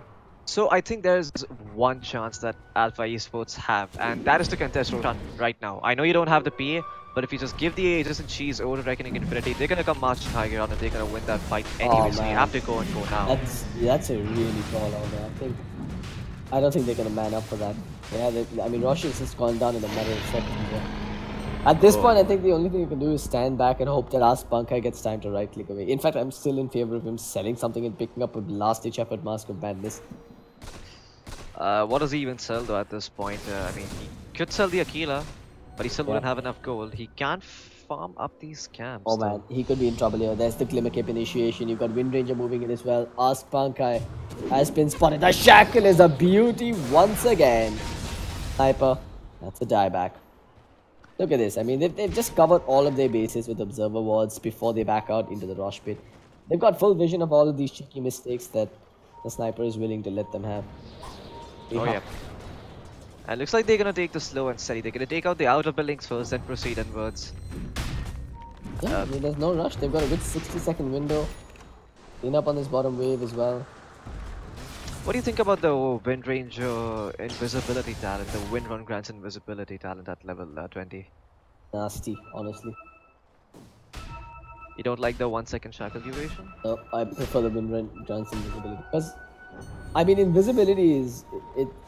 It's not like you're always going to have dust or sentries on you, right? Especially when you're playing up against a team that's falling behind. Just forcing them to spend more money upon support-based items as opposed to actually scaling into mid and late game-based items is... I think it's a nuisance in itself. Yeah, invisibility is invincibility as the old Dota saying goes, so Sharky is stacking up on that. There we go. They were actually waiting for the Aeon Disc and the MKB to come flying out on the courier, so now that they've got it... I don't think the smoke is gonna do much. I mean, they're going high ground, so why would they smoke? But nevertheless, they do get to place a ward, so I think it might have been worth it. There we go. Her with the cheese. Wind Ranger with an Aegis. All prepped and ready to go. Cock even has the Guardian Angel back online and the Halberd for good measure too. Oh no, they're gonna see the Night Stalker coming in. Got a strike upon the Gyrocopter. Elsewhere you've got that. Oh man, okay. That's the death of the axe. So now they're playing with a numbers advantage once again. Reckoning Infinity has a few more heals to throw upon Rehab. Why did he throw the Spirit Vessel on him? Here we go. Wind Ranger just manning up and jumping in. The Aeon Disc should kick in just a little bit of time. Avara down for the count, but Turkmen follows suit. Buys back immediately. Sand King hits the deck. That's 2 down on the side of Alpha Esports. And honestly, not sure how to defend. Here we go. They got the cheese. They've consumed it as well. The Guardian Angel pop. There's the Shackle Shot coming out. Doesn't quite hold Tiltman in position with the homing missile going through as well. They need to stay the hell away. Last Serpent Wards. All sorts of problems here for Reckoning Infinity. But all said and done, they got a tier 3. Sharky. What? Okay then. That was interesting. I think he's feeling a bit confident about the way he plays here. Okay. P is really walking on thin ice. I mean, she has no buyback. Yeah, I mean, this might just be the last fight for the side of Alpha Esports. They need to make sure that they find the Gyrocopter before he pops his... Well, his freeze is already gone. His BKB is coming back off cooldown, and hopefully they can catch him before the BKB is popped or comes back off cooldown. There might be some chance of them coming back in this game. 10-second window before the Sand King's back online. They could consider making a play. You can see Pinoy Hunter walking in with a Shadow Blade, but can't find the initiation. Reckoning Infinity. They were hoping for more there. They were hoping for a lane of barracks at the very least with an Aegis and a cheese. I think Alpha Esports, they've shown some signs of life here. Yeah, while I won't call it a success, I will certainly call it that this is Alpha Esports saying that we're not dead yet. And they will certainly make the game go on for a little while longer, but the net worth advantage on the side of Reckoning Infinity is somewhat ridiculous at this point. 38 minutes in, 25k net worth advantage. Sharky is the Aeon Disc, has the Aegis, is also probably looking to finish up something like the Mjolnir, I would guess. The extra attack speed does get added on to focus fire, right? And I do think the maximum attack speed in this patch is somewhere close to 600. So with the Mjolnir, he's gonna get much closer to that, and he's gonna be able to proc the Mjolnir a lot more. I've got my heart in my mouth with Pinoy Hunter's movements, just waltzing about anywhere he pleases with that Shadow Blade. One stray sentry ward like this from Avara would have caused all sorts of problems for him. Oh yeah. There's, I mean, but you sort of have there's to go literally for no plays, buybacks right? on the dire side anymore. Yeah, but I mean, if you think about it, you sort of have to go for these plays, right? Because eventually they're gonna come high ground, and they're gonna come high ground with Aegis. So the chances of you winning that fight are already somewhat slim. Might as well try to go out and get a kill before the fight starts. Darky getting hit with the burst strike with the repel coming out immediately. There's the focus fire thrown upon hidden. A warning shot from the sniper as well. Having a hard time breaching this bottom lane, and I'm not certain why they chose to go bottom when there's no tier 3 at the middle lane. Now with the Aegis reclaimed, I wonder if Reckoning Infinity are going to make that classic mistake of waiting too long before closing things out. Yeah, I mean, Ask Banka is starting to get into the dangerous territory. He is about to finish up his Meolni. Although I think he's probably going to save a buyback, which is going to be off cooldown in a minute. This Gyrocopter though, man, he has a Satanic MKB Butterfly, and there's not much that's going to be stopping this guy. He's calling out a gem for himself as well, so whatever little bit of... Oh, bottom. There we go, call. They're going to catch Kark out. Can they get in position quickly enough? You can see Tiltman scrambling in his direction, but fortunately, not quite make it in time. Kark survives.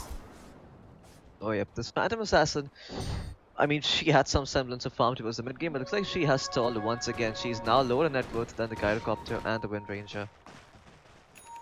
Well, she's actually keeping pace with the Wind Ranger, which is impressive considering that Tiltman bought back once. Okay, well, we'll give him that. Shadow Shaman, he's been poor as a position 5 support would be. He's still not able to find his Glimmer Cape 41 minutes into the game, and that just tells you how bad you have it on the side of Alpha Esports. Although I do think that... Gyros. He's even up his Satanic this time around. Sorry? His Gyros even finished up his Satanic. So yeah, I mean... This is scary to look at. Yeah. I think Freehawk can also probably sell his Yasha at this point, get himself something else instead of the Yasha. I reckon that's the plan coming out from him. Maybe a Lincoln's? Nah, not a Lincoln's. Who am I kidding? Probably want to get the Assault Cuirass like you mentioned. Yeah, he could get the Assault Cuirass, could also get the Axe Scepter with the Satanic. That's actually pretty big because even while you disable, if you pop the Satanic, you're still going to go back to full HP or come damn near close to it. Although I think it might have been a bit late for the Axe Scepter. What do you think of the Axe Scepter on the Gyrocopter? Have you tried it? I feel like it's overrated, man. I think there's just so many more important items that the Gyro should be picking up, especially when you scale towards this late game stage. In this particular game, I'm a fan of the Assault Cuirass for him. As an alternative, I'd probably... man, it's a tough choice between the Assault and the Divine Raper at this point. The safer bet is the Assault, but top! Tackle shot after this Hex comes out, that's a dead axe for 50 seconds. And immediately you can see Tiltman and the co just making a break for it. Oh, Tiltman! Got him. That's a dead Phantom Assassin. I'm fairly confident the game is done. Okay, 120 seconds without the one position carry and 30 seconds without the axe. Kark is pushing in the mid lane too. So there's nothing that's stopping them. Man, Kark is so damn tanky on this Omni Knight. 3.1k HP, that is not something you see every day on this hero. You could see the temptation in his eyes to just walk up there with the repel and take the range barracks. Yeah, do his best Chuck Norris impression and say, "Are you feeling lucky, punk?" No wait, that's Clint Eastwood, never mind. Yeah, what the hell? Yeah, I haven't seen my Hollywood movies. Riha? This Walter's in doesn't have too much to worry about. Sniper. It's the beginning of the end. Bottom lane as well has been jumped upon. There's the jump coming out from Pinoy Hunter. Epicenter cancelled with the Hex. There's the Shackle shot as well. And with both of them clumped up like this, they're gonna both die together. Guardian Angel for good measure. You've got Riha waltzing deep inside enemy territory. Remember, he still has the Satanic if he needs to pop it. It's a triple kill for him. He's going for the Ultra, goes into the fountain, and gets it as well. And GG. There it is. He comes out. Alpha Esports. They may not have won the game, but damn sure they've won some hearts here. I think they played fairly well. But unfortunately, they haven't won a single game so far at the ESL India Premiership 2018 season. Well, there is still the Phase 2. We can't count them out just yet. We have known that teams have made a comeback in the Phase 2, like Akatsuki did last year. So I wouldn't be too surprised if Alpha Esports study their replays, analyze their losses, and learn from them. Well, that's it from us, guys. Hope you've had a blast. I'm CloudX with Floki. We're from afpgaming.com. You can find Floki at facebook.com/FlokiDota. And I'm at facebook.com/TheRealCloudX. I'll see you guys next time. Have a nice evening. See you.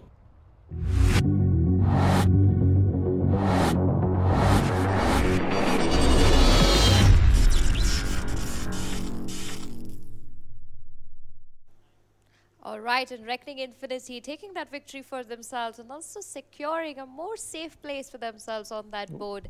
What do you think about that game? I mean, This wire is pissing me off. But that was quite a nice game actually between the two teams. However, sadly, Alpha could not close that game in their favor. They and did try still, very hard.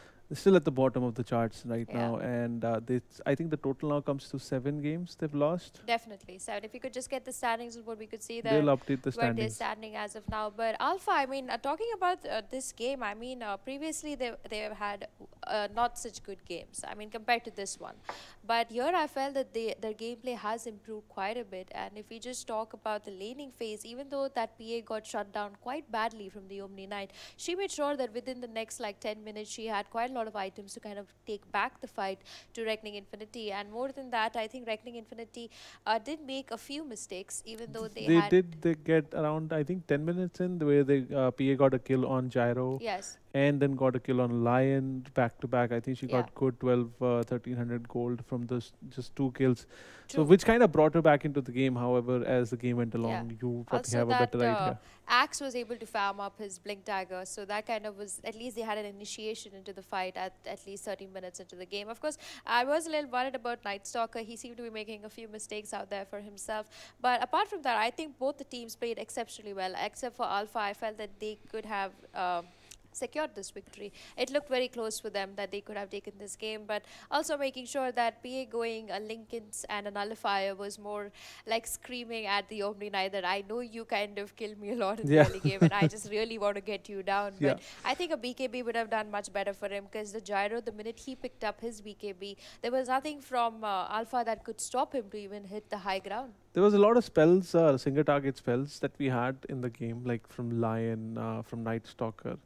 But the thing is, and let's not forget about the Wind Ranger also. So you have a bunch of people doing single target spells. Any one of them could pop it from at any time, and then guess what? You have nothing to stop from others 8 spells from hitting you. So I agree with you there that Lincoln's was not a right choice.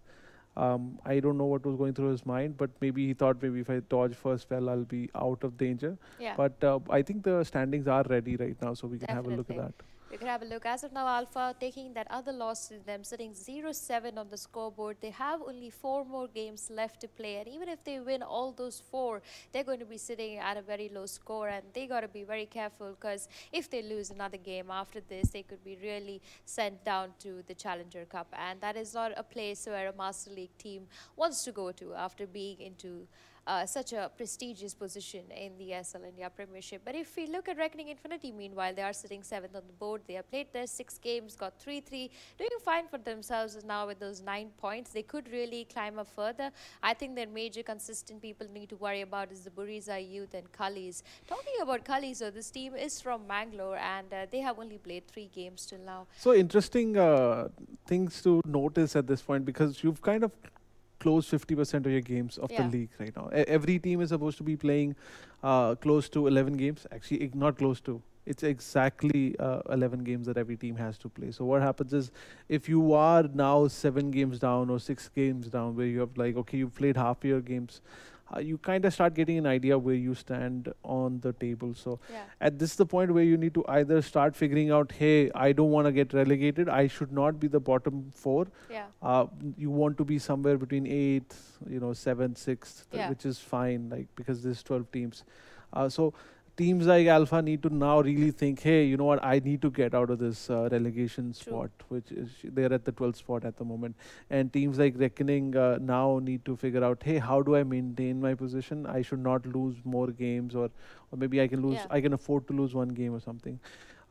As far as the top 4 team goes, their now job is to make sure that they don't lose that spot. Because remember, only the top 4 teams make it to LAN. So it's important that you kind of hold on to the top 4 slots. If you do not make it top 4, you will not be invited to LAN. There will be, of course, there is a prize money involved in just playing in the Masters League. That prize money is fairly decent. But if you want the big, the big chunk of the prize pool, you need to be in the top 4. where the top 4 will come down to a LAN event and kind of face each other. Everyone will play against everyone else, and the winner will be declared after 2 days or 3 days. And it's very exciting to be one of those teams that are invited to the LAN. It comes with a lot of prestige, and you have the thing that I am the top 4 in the country, and there's nobody who can say anything to you. So if you are anything less than 4 or above, like your 5th to 12th, your journey kind of ends there basically. But you will still get some prize money, you know, but if you're the top 4, then another set of a journey starts where, you know, not only have you tried till now to play 11 games and make it to the top 4, you now have to play another set of few games to rack in the extra cash for yourself. Definitely. And with that, we do come to an end to today's ESL India Premiership. If you guys have any suggestions, queries, anything, let us know on the YouTube channel. Also, don't forget to subscribe to us to watch all the previous games and also get a notification when we come live to you 7 days a week with all the exciting fun and games from the ESL India Premiership. This event is brought to you by owned by HP, Intel, HyperX, and organized by ESL India and Nodwin Gaming. Thank you so much for joining me on the desk today. I had a great time doing the draft with you. I mean, it was brilliant. I hope you had a great time being here on the desk too. Yes. And any shout-outs you want to give? Shout out to the production team for keeping up the great work here. And that's it from me. All right, then. Take care, good night, and we'll see you tomorrow.